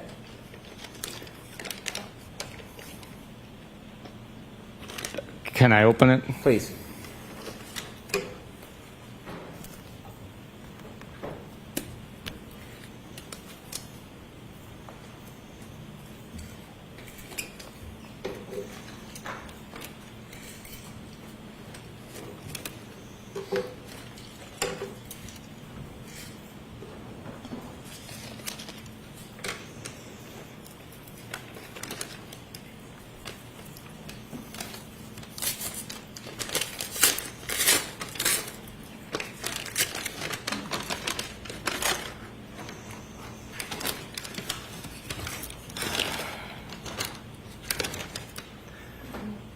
Generally speaking, there's 6 plastic pieces of clear and red and black items that are in size approximately to like $50. Without going through every one of them, can you just pull out one red and one clear to show the jury a representative sample of what's in the bag?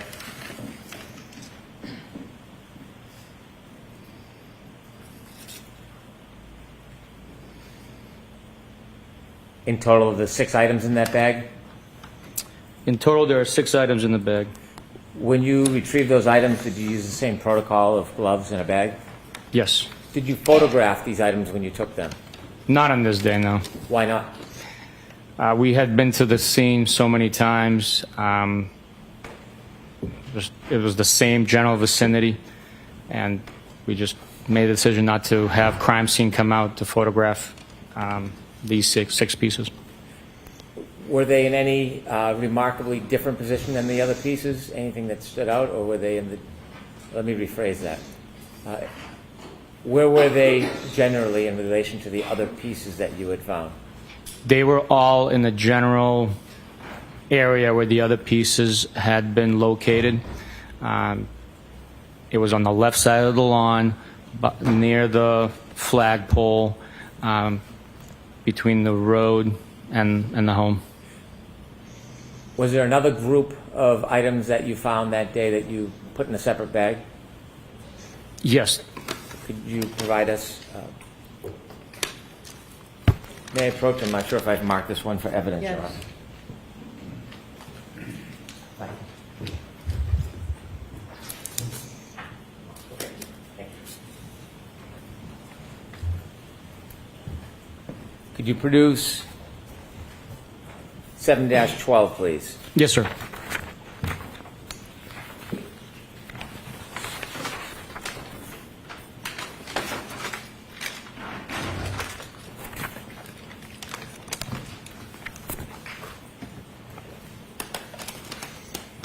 I'd move this into evidence, please. No objection, Your Honor.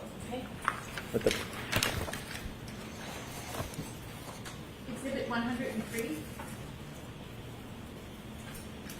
With the court's permission, could Trooper Bukhenik open the bag? Yes.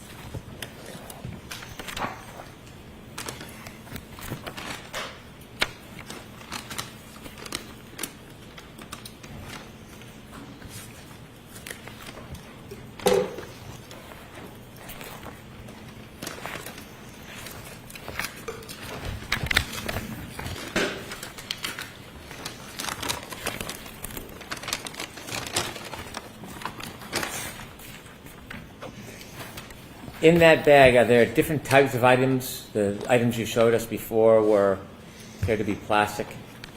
Yes, these items are packaged in wax paper. There's 14 pieces in total, and these items contain glass and plastic fragments, some of which are also within like a cylindrical tin container that you saw earlier. Could you show us some of the glass pieces, please? Yes, sir.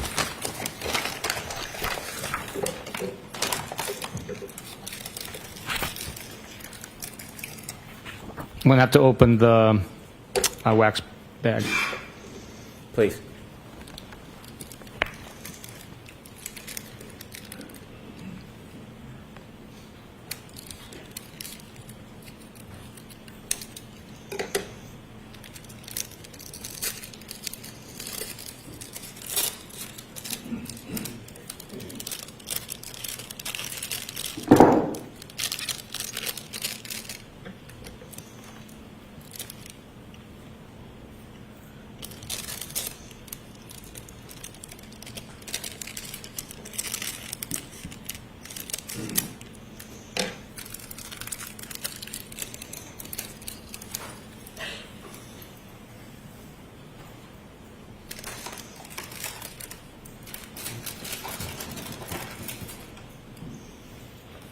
Could you stand so the people in the back can see?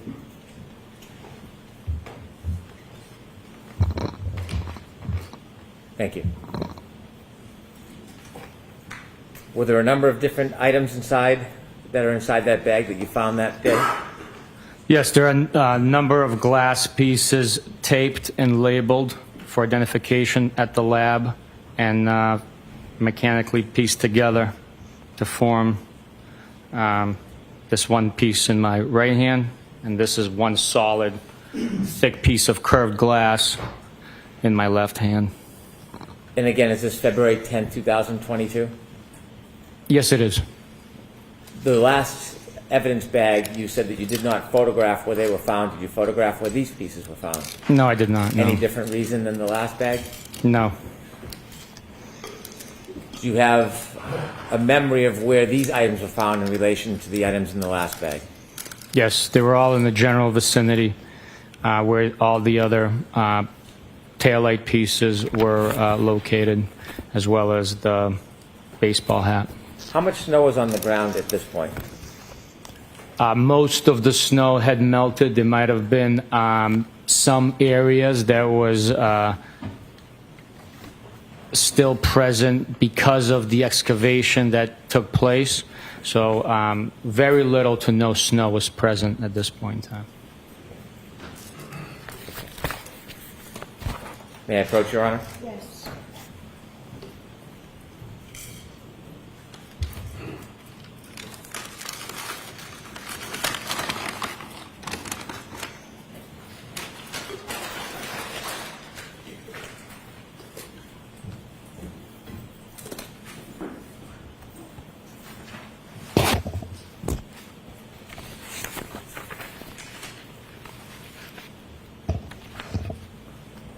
Is that all the pieces that you have that you were part of finding or retrieving from 34 Fairview Road related to plastic or glass discovery?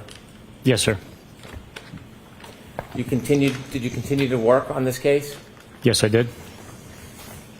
At some point, did you receive video from a number of different locations? Yes. Where were you part of retrieving or receiving video from?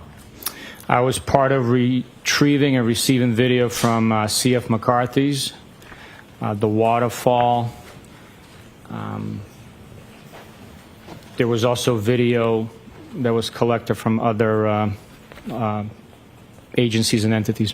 Did you seek a search warrant or video evidence from a company called Ring? Yes. For what location? For the Meadows Ave location, Mr. John O'Keefe's residence. Did you receive video from Ring, directly from Ring? Ring sent over files with Ring video. Was that by link, by a computer? I'm not sure how it came in. It was via the internet. Did you view all of the files that were produced by Ring? At some point, I reviewed all the files, yes. Was that pursuant to a subpoena? I'm sorry? Were the Ring videos produced pursuant to a subpoena?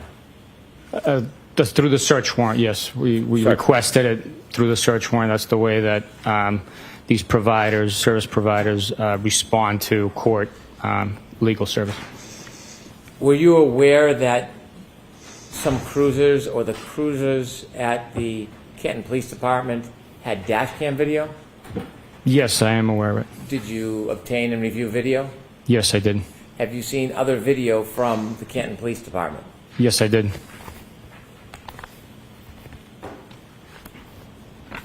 At some point, were you asked if you would consent to provide your DNA? Yes, I was, yes. Is that uncommon in investigations? It's not common, but situations do arise where you're asked to do that. So it's not the first time that's happened, but it has happened before where a law enforcement individual officer has to provide DNA, and they consent. Did you? Yes, I did. Did you review any other materials in this case? Did you review any reports? I did review reports, yes. Did you write reports in this case? Yes, I did. Now, I want to ask you about Michael Proctor. You had told us that you were working on this investigation with him. Yes, I was. Are you still working on this investigation with him? No, I am not. You were Michael Proctor's supervisor? Yes, I was. When you work for the state police, do you have a personal phone and a phone that is provided to you by the state police? Yes. The state police phone, is that a work phone? Yes, it is. What type of information do you receive on that phone? You can receive communications via email, text message, cell phone, tower, voice communications. Okay. Do officers communicate with each other at times on those work phones? Yes, they do. And during that time, did you have a work phone that you were using for communications? Yes, I did. At some point, did you receive or were you placed on an email chain that included Michael Proctor and others? I believe it was a text chain. I'm sorry, a text chain. Yes. Were you included on a text chain involving Michael Proctor and others? Yes, I was. Did you receive a text or a text chain from Michael Proctor and other people? Yes, I did. And when you received a text, do you remember where you were when you received the text chain? The specific one you're referring to, I was at the Logan Airport working a traffic detail. When you received that text or text chain, did you respond? I acknowledged the text. I did not respond through with verbiage. And then during that text chain, did you look at the entire text chain?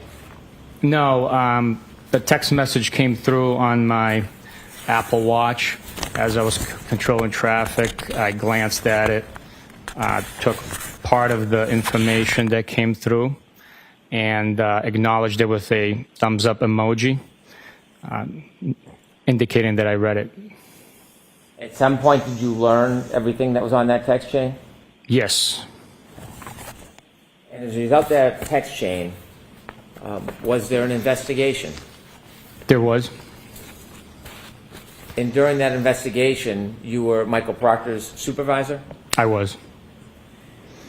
After the investigation was done, did the state police make any finding against you for that text chain? Yes. There were 2 sustained findings as a result of that investigation. Did you initiate that text chain? No, I don't believe so. You did react with a thumbs up? I acknowledged the text message that he sent, or portion of the information that came through on my watch. And the 2 sustained findings against you, were one of them for failure to adequately supervise? Yes.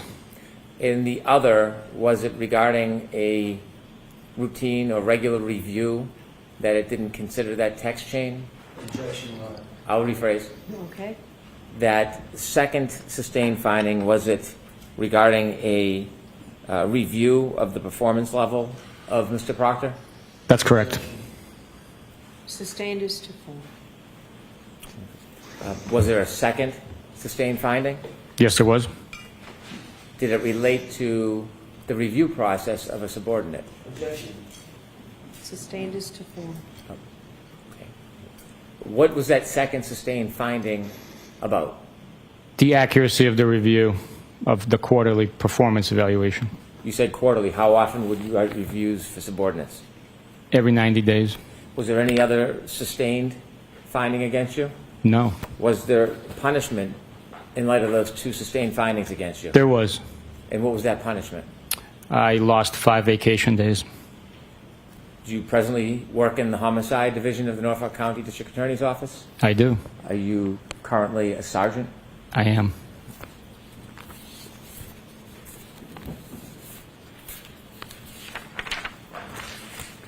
Have you ever reviewed that entire chain that was at issue? Only through the documents provided for me during the internal investigation. Can I approach, Your Honor? Yes.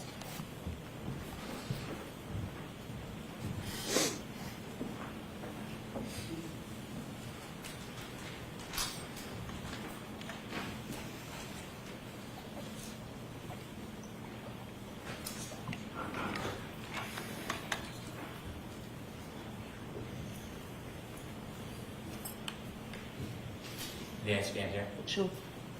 So I'm going to ask you to take a look at that document. And if you turn the page, does it begin to, one more page, please. Does it begin to reflect the email chain?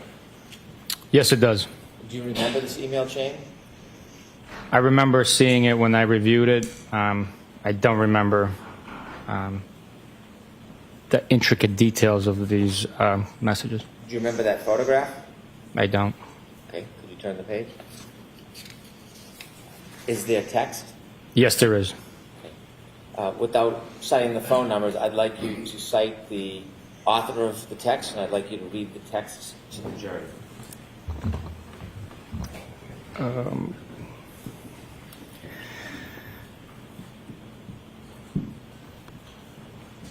Do you want me to date it in time or no? Sure. August 17th, 2022, 9:44 p.m., 25 seconds. Funny, I am going through his retarded client's phone. I'd like you to read all of them, please. Next one, no nudes so far. I hate that man. I truly hate him. Can you give the author for each comment? And can you start again, because I want us to understand. I'm sorry, can you repeat that? The author, whoever makes the comment, I'd like to have the name of the author. I'm sorry, this document does not identify who the author is, sir. Okay. Dan? Yes.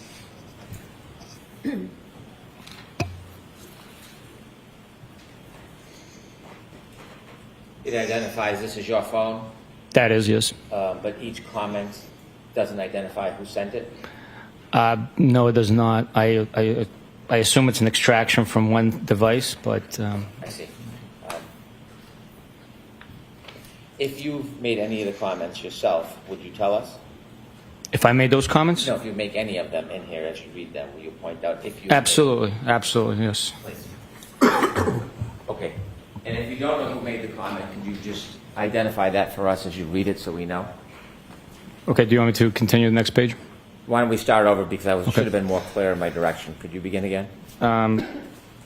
So in the beginning, it says, funny, I am going through his retarded client's phone. Is that your comment? No, it is not. Okay, next. It appears to be the same person because of the way that the extraction happens, and it says no nudes so far. Again, this, I believe it's the same person because all of these are identified as sent. It says, I hate that man. I truly hate him. Do you have any belief that's Michael Proctor who was writing these? Yes, I believe Okay. that is. Next, please.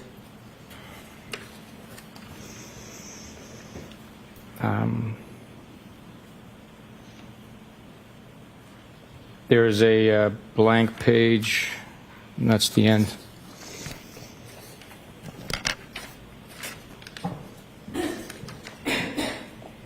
Yes, sir.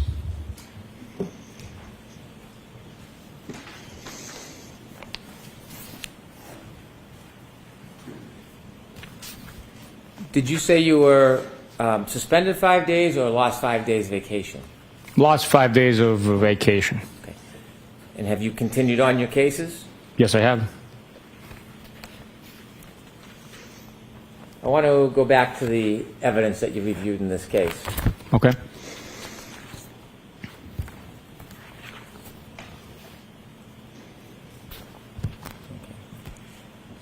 Did you get to look at the Ring video for John O'Keefe's home at Meadows? Yes, I did. Did you review the video over a period of time of January 28th and January 29th? I did. What were you looking for? We were looking for activity to get a timeline. During investigations, different sources provide you information that can develop into leads. It also helps verify witness statements. It helps verify information that's coming in. We always trust, but we always verify the information that we take in from individuals we do not know. So although it could be a cooperating witness, you still have to verify that their information is accurate. Not that they might be intentionally misleading you, but 3 people can watch the same event and observe it differently. So it's good to talk to individuals and pick up on different facts that they remember, giving you a whole picture of what took place. Did you review Ring video for January 28, 2022 and January 29, 2022? I did. With the court's permission, I'd like to show a number of segments of the video from January 28, 2022. Okay, the one that's already in evidence? It is. It's Exhibit 6. Okay.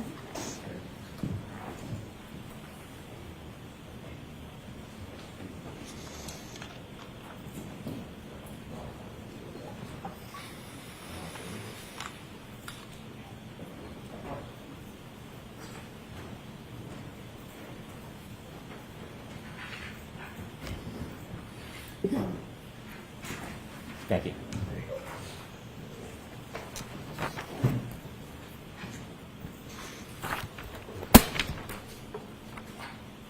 When you reviewed the video from the Ring, that Ring provided for Mr. O'Keefe's home on Meadows for January 28, 2022, did you review it from the morning time at about 7:18:55 throughout the evening? On the 28th? Yes. Yes. Okay. If I could have video 119.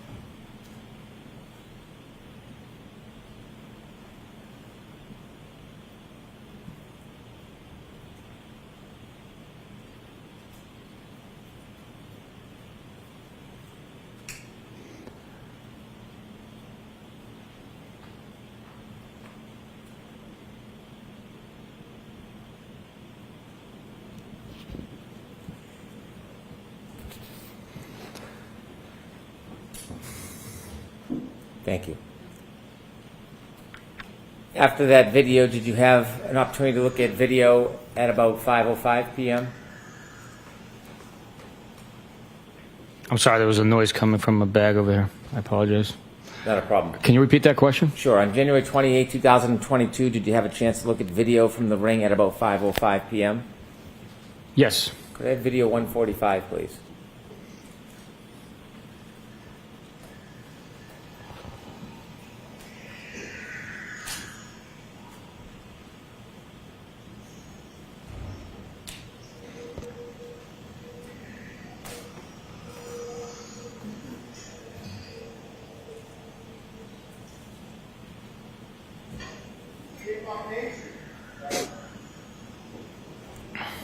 Thank you, Ms. Gilman. Did you have, there's more video. Did you have a chance to look at video from a little later that evening, 7:36 p.m.? Yes, I did. Could we have video 149, please?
Thank you. In your investigation, did you learn that the defendant's phone connected to Mr. O'Keefe's Wi-Fi at his house on January 29, 2022 at 12:36:39? Yes. Did you look for any Ring video for that time, 12:36:39? Yes. Was there any Ring video on the production that was sent to you by Ring for the time period of around 12:36:39 on the evening of January 29, 2022? There was no Ring video for that time frame.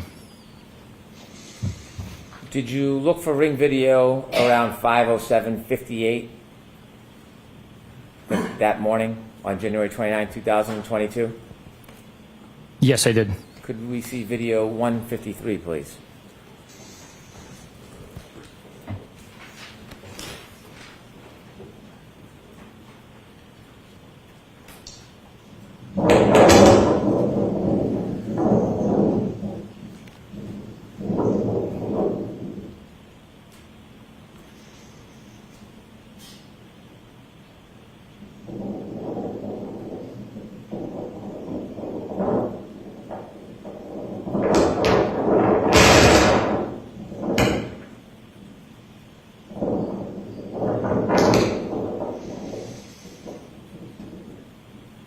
Thank you. Did you review that video from 5:07:58? Yes. Did you later review video of 5:46:29? Yes. Could we play number 154, please?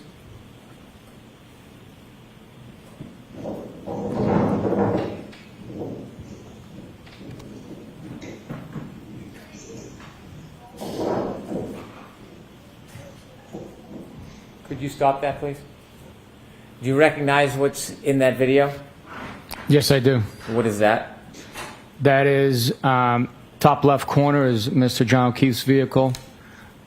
Middle left side of the screen is a black Lexus SUV registered to Karen Reed with the license plate based on that registration.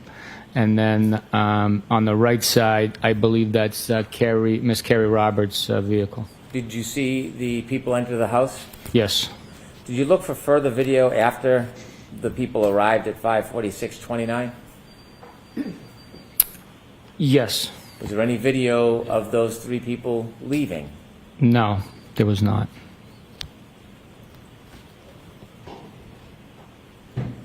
Was there later video at 7:05:16 a.m.?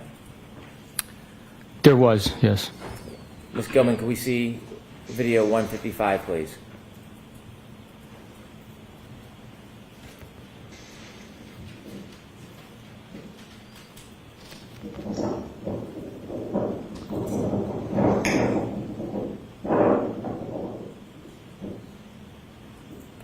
Thank you. Did you later see video at 8:23 a.m.? Yes. Could we have exhibit or video 159, please?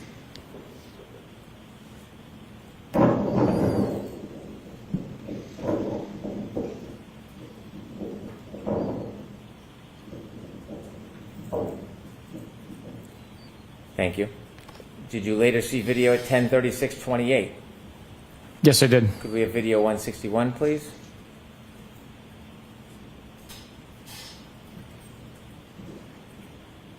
Could you stop that, please? Do you know who's in that video? I believe it's Mr. Paul O'Keefe and Mrs. O'Keefe. Could you please play?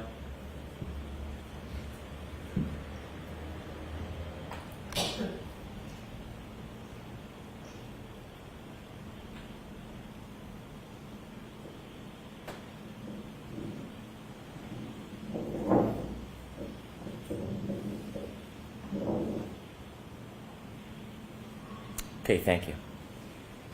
Did you later look at video of 12:04? Yes. And could we please play the 1-minute segment of video 165?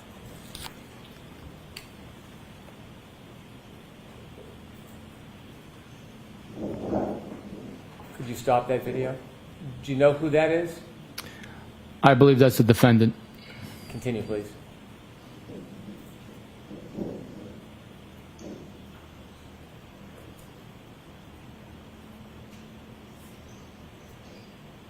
Could you stop that? Do you know who exited the car? I believe that's Mr. Reed. Okay, continue, please.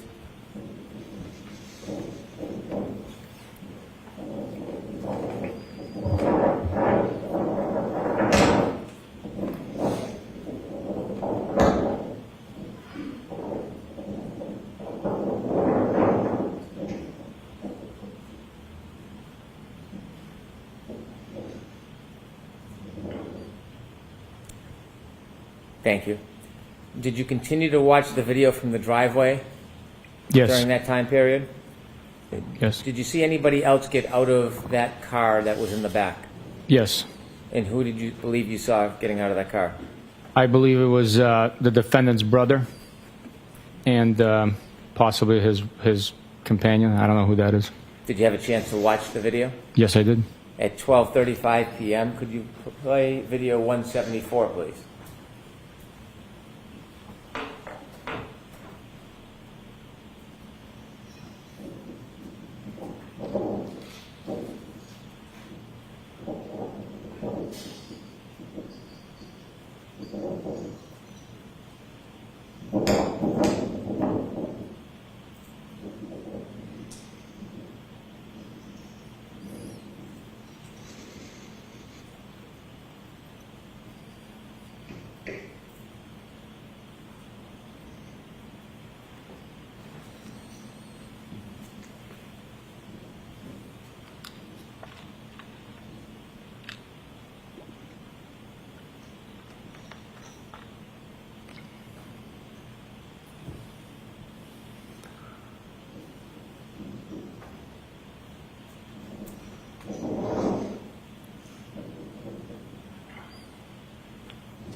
Thank you. Did you look at video from 1240? Yes, I did. Could we have video 171?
And 175.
Thank you.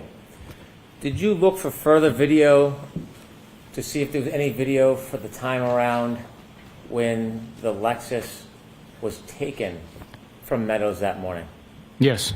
Was there any video that was produced that shows the time around before and the time that Lexus was removed from that driveway that morning? There was no video, no.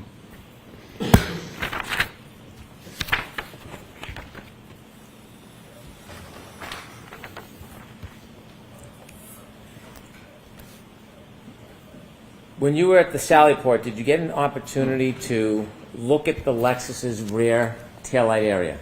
Yes, I did. Did you get to make observations about the damage that you viewed that morning? Yes, I was.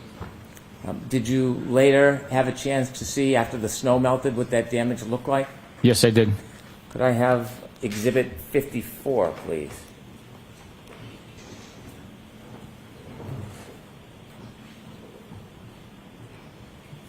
Do you recognize what's in that photo? Yes, I do. And what do you recognize it to be? That is the defendant's Lexus SUV that was seized and later processed. It's currently in the Canton Sallyport, I believe. Could we close up on the right rear taillight, please?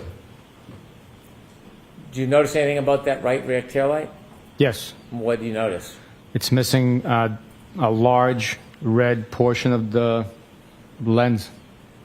Is that consistent or inconsistent with the damage that you saw when you first saw that car? That is 100% consistent. Did you get an opportunity to see any video or photographs of that right rear taillight before the car was placed in the Sallyport video? Yes. Did you view the ring video from Mr. O'Keefe's Meadows Ave address? Yes.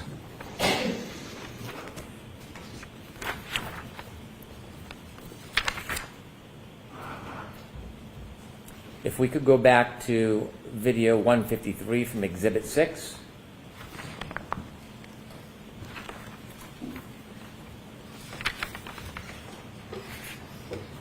If you could play this, please. Did you have a chance to review this video? Yes. Is this at 5:07:58 a.m. on January 29, 2000? Yes, it is.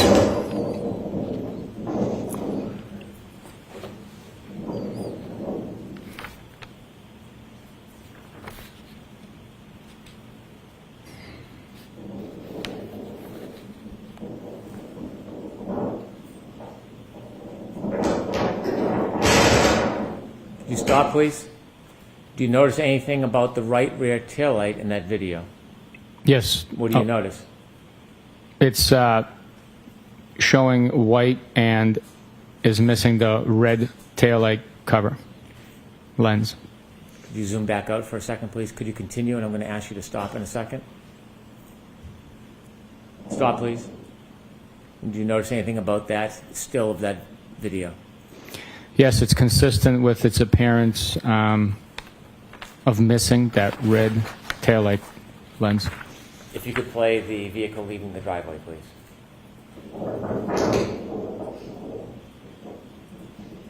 Thank you. May I approach, Your Honor? Yes.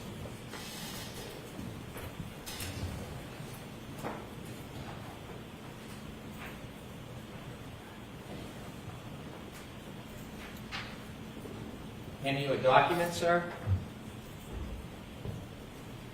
Do you recognize what's in that? Yes, I do. What is it?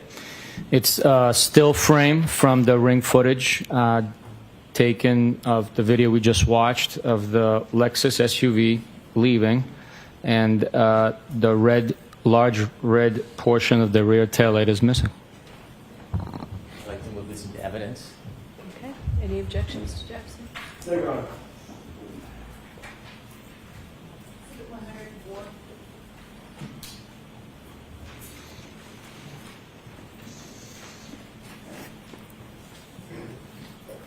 If I may correct the record, the ring video exhibits are from 12A, not Exhibit 6. Okay.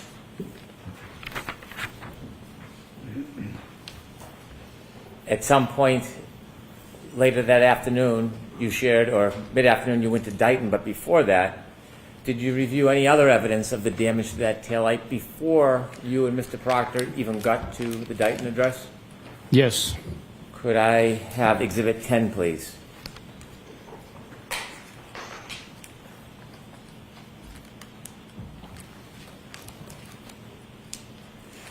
Did you have a chance to view still photos from the wellness check that was conducted by the Canton Police Department and videos on the dash cam? Yes, I did. Did you review this photograph? Yes, I did. And could we show a close-up on Exhibit 11?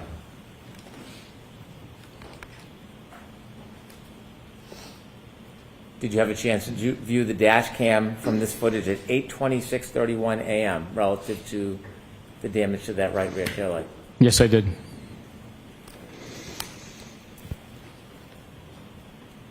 You shared with us that, you can take that down, please. You shared with us that after this time, somewhere around 3:15, you went to Dighton, Yes. and you shared your observations when you got out of your truck and walked towards the car. Yes. Was there any difference between the damages that you've seen in the video, the photograph, and what you saw that morning? The only difference is the amount of snow that's impacted on the vehicle. The damage is consistent. The large red lens is missing in every single piece of every single image that I saw. You mentioned that there was a tow of that car in Dighton that you were there for. Yes. Were you aware that video footage was provided to us from that tow? I was made aware, yes. I'd like to enter into evidence a video from alarm.com. Okay. No objection, Your Honor. Thank you. Exhibit 105.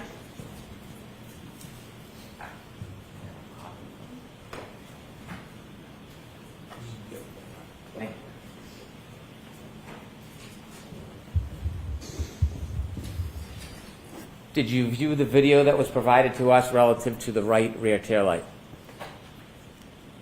From alarm.com? Yes. Yes. Court's permission, I'd like to play that for the jury. Okay.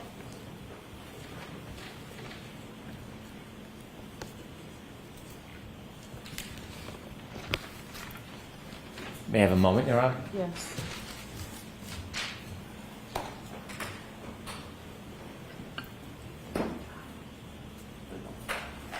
This is video 1, Your Honor. Okay.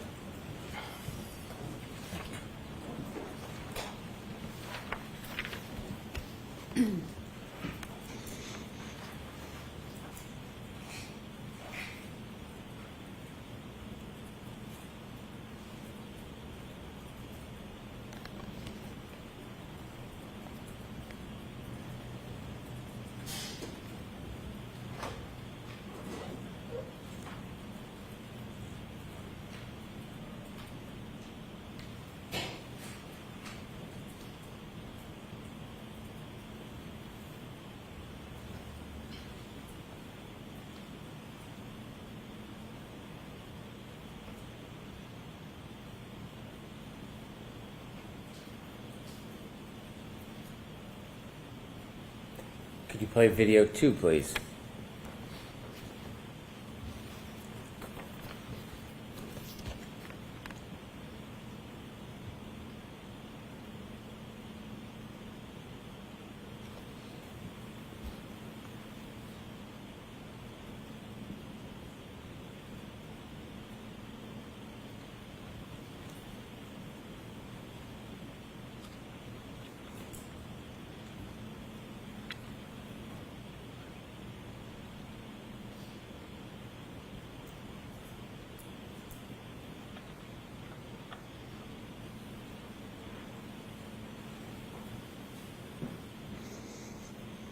Could you stop, please?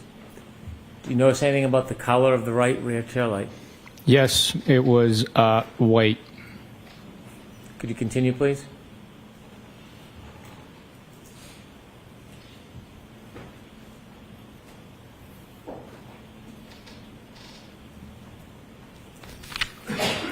Thank you. You can put the lights on, please.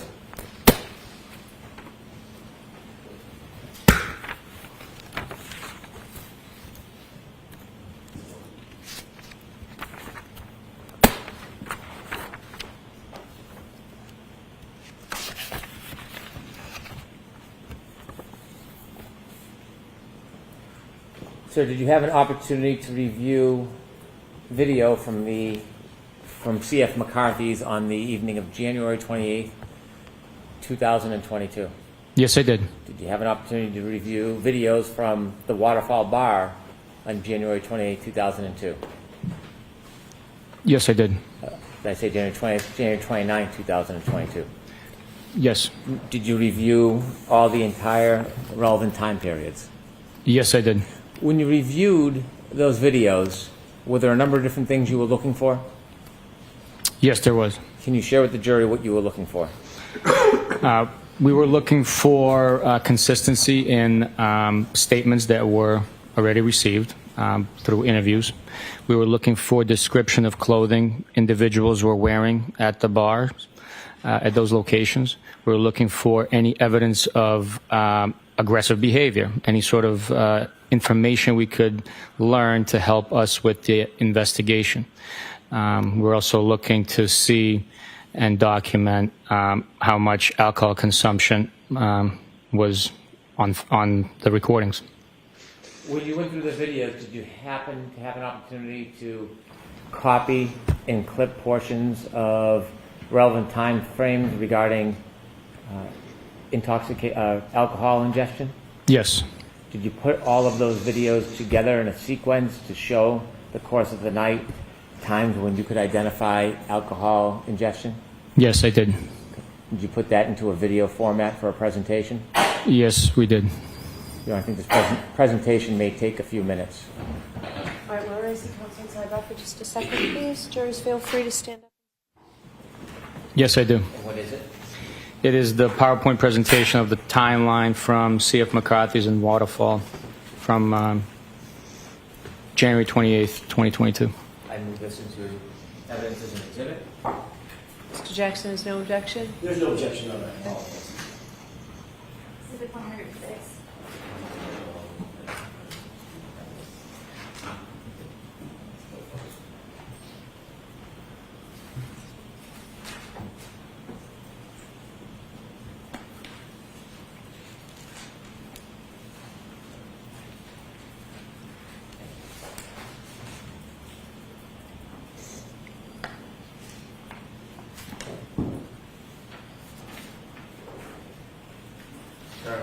4 photographs. Do you recognize what they are?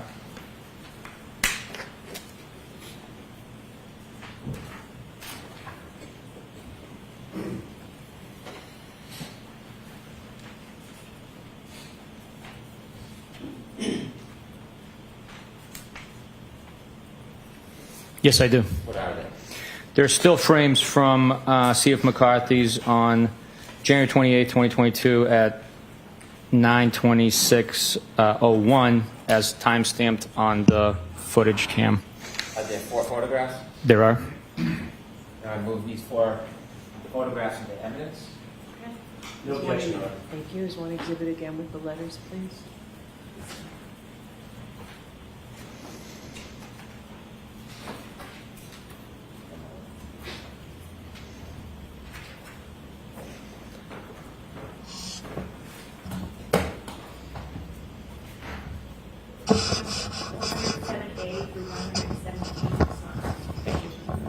So I'm showing you 4 more photographs. You take a look. You recognize.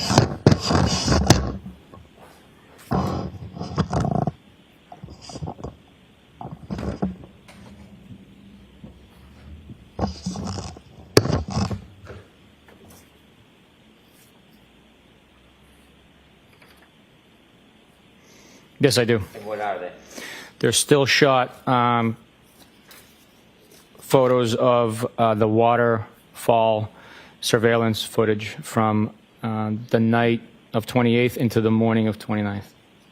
Now I move these 4 photographs into evidence. No objection, Your Honor.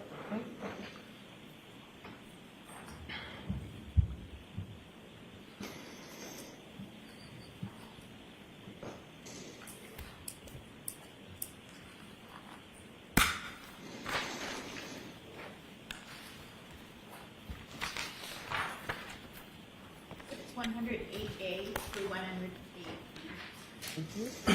Thank you. Your Honor, could I proceed with the PowerPoint presentation? Yes. Trooper, I may stop you at a couple points. Yes, sir. Could you explain to us what this is?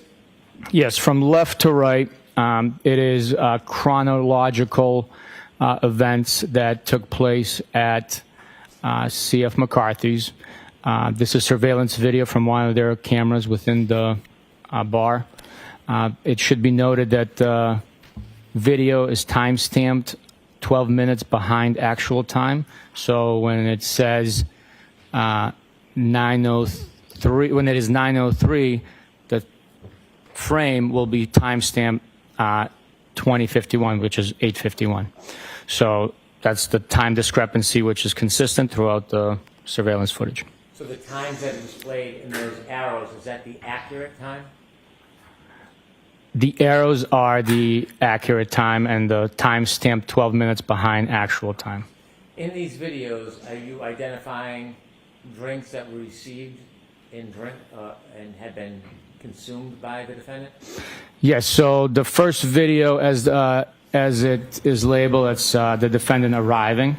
The next one will be the ordering of the drink and receiving the actual cocktail. Okay, let's start with the first video at 9:03, please.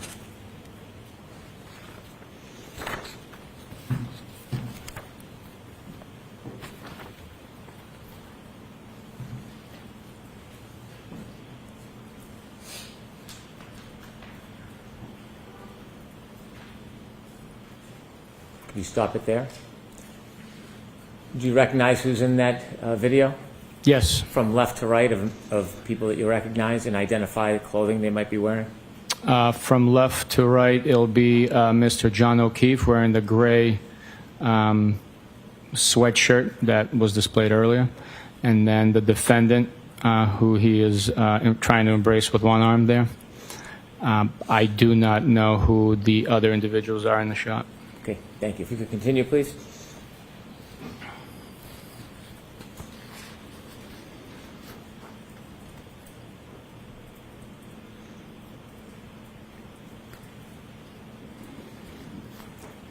If we could proceed to 9:10.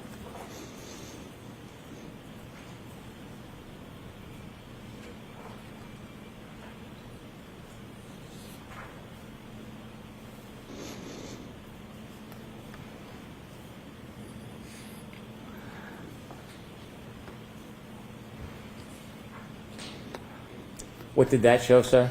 It showed the defendant receiving her first tall vase, cylindrical style, cocktail glass with a lime in it, and a straw to go along with it. 927, please.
And what was depicted in that video that you saw? In that video, we see the defendant get handed her second cylindrical tall style cocktail glass while she finished the first one and then picked up the second one. When you've made a relevant observation in the video, please interject and stop so you can point out for us what you've seen. Absolutely, sir. Okay. Next, please, 932.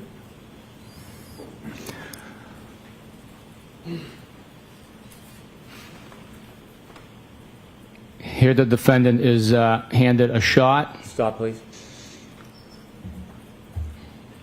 Okay.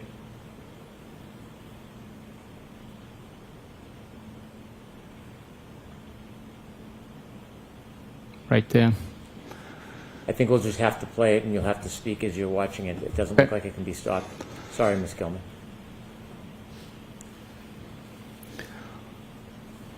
She's handed a shot by the bartender on the left side of the screen. She picks it up and puts it into her second cocktail glass, making it a third beverage of alcohol content that she's consuming.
So right there we observed Mr. O'Keefe retrieve his phone from his rear left jean pocket. And he put it back.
Now the defendant picks up her second cocktail glass with the added shot in it and consumes it.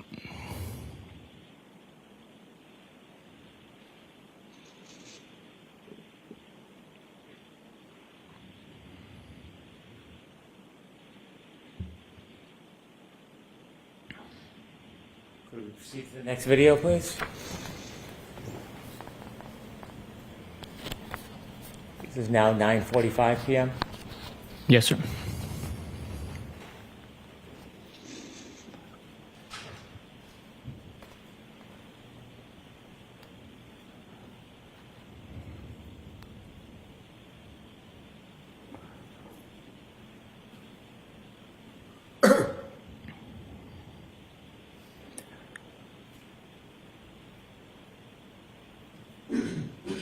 So the bartender hands over another cocktail glass and some beers. The shot goes into the empty one after it's poured into the new cocktail glass. So that's drink number 4.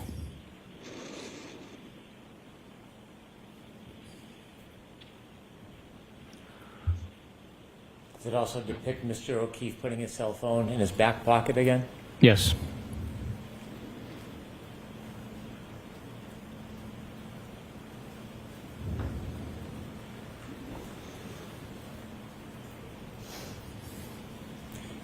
By 9:45, how many drinks have been served to the defendant? 4 drinks. 4 drinks between 9:10 and 9:45? That's correct. In 35 minutes, 4 drinks. Could we proceed to the next screen, please? 10:09 p.m.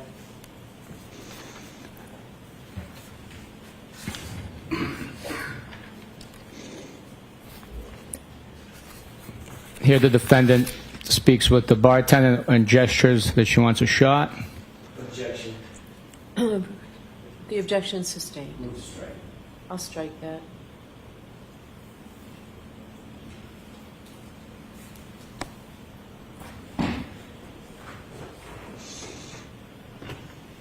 Mr. O'Keefe on his cell phone again? Yes, he is.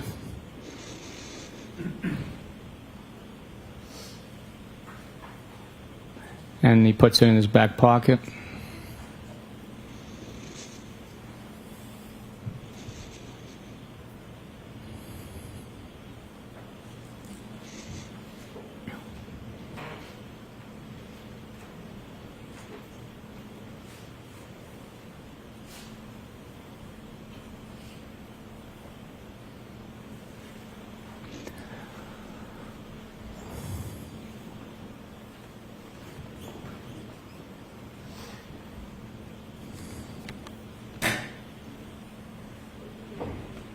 The defendant is showing Mr. O'Keefe the middle finger, and then puts beverages on the bar.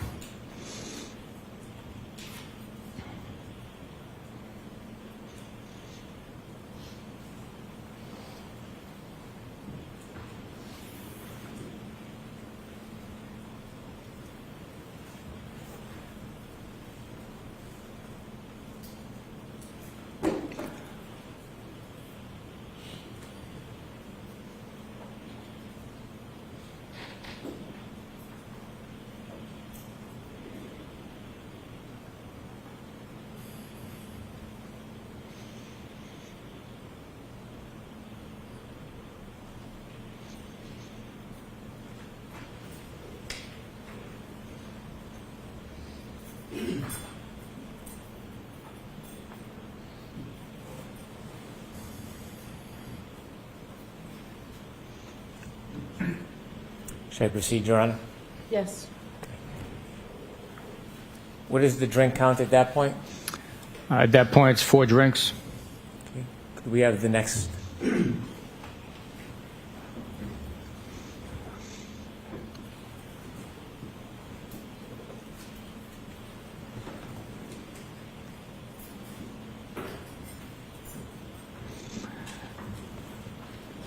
Mr. O'Keefe brings over a couple of beverages.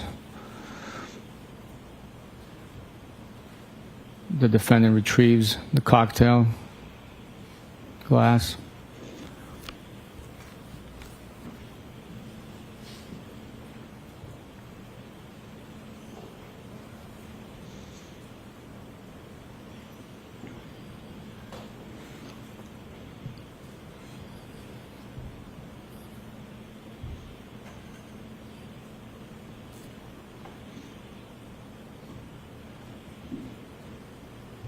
A shot glass is picked up by one of the patrons, and the defendant retrieves it from him and places it back on the bar.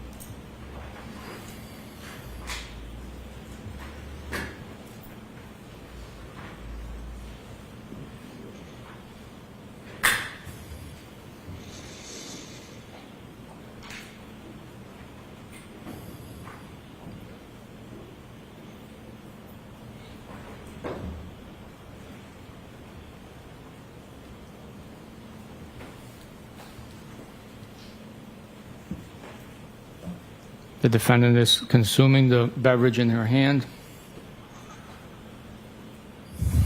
places it on the bar.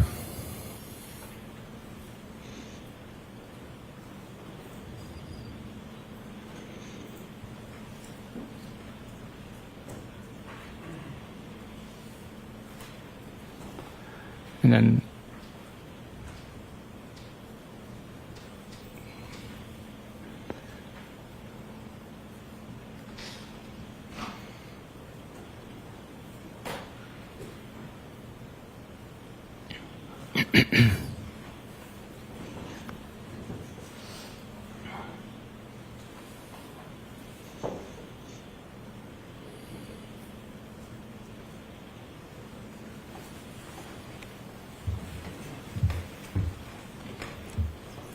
What time are we at now? that was 10:34, so we're moving to 10:37. What is the drink count at 10:34? That is 5 drinks at that point. Could we play 10:37, please?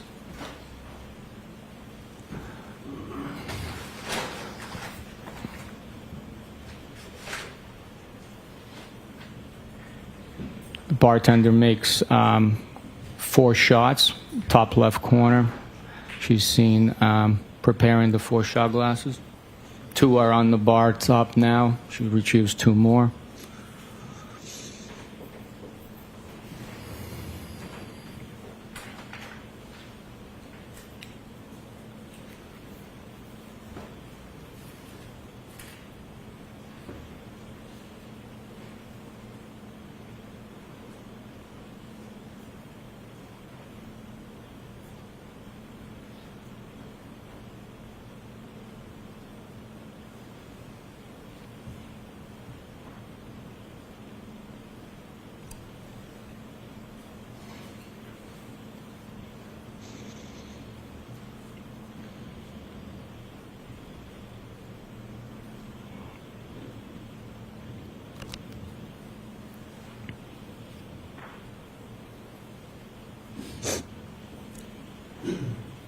$10.41, please.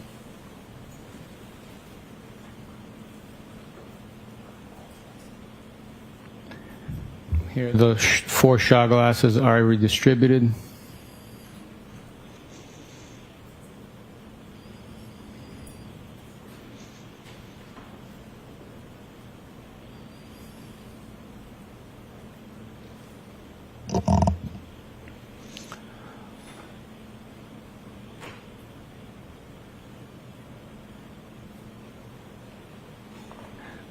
pours it into her drink. She does not consume it from the shot glass. Your Honor, no objection to last comment. Okay, I'll strike that.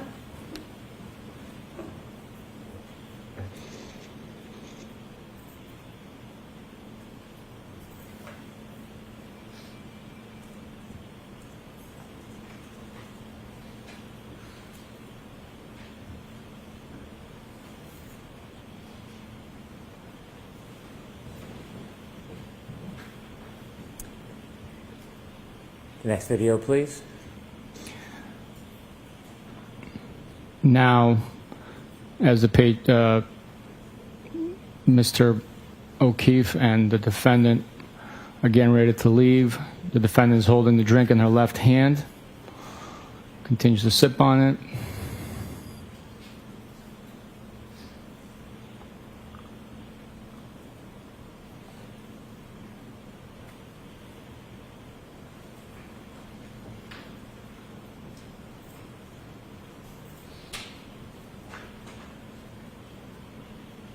And the two walk out of the bar without the beverage in their hand being deposited anywhere.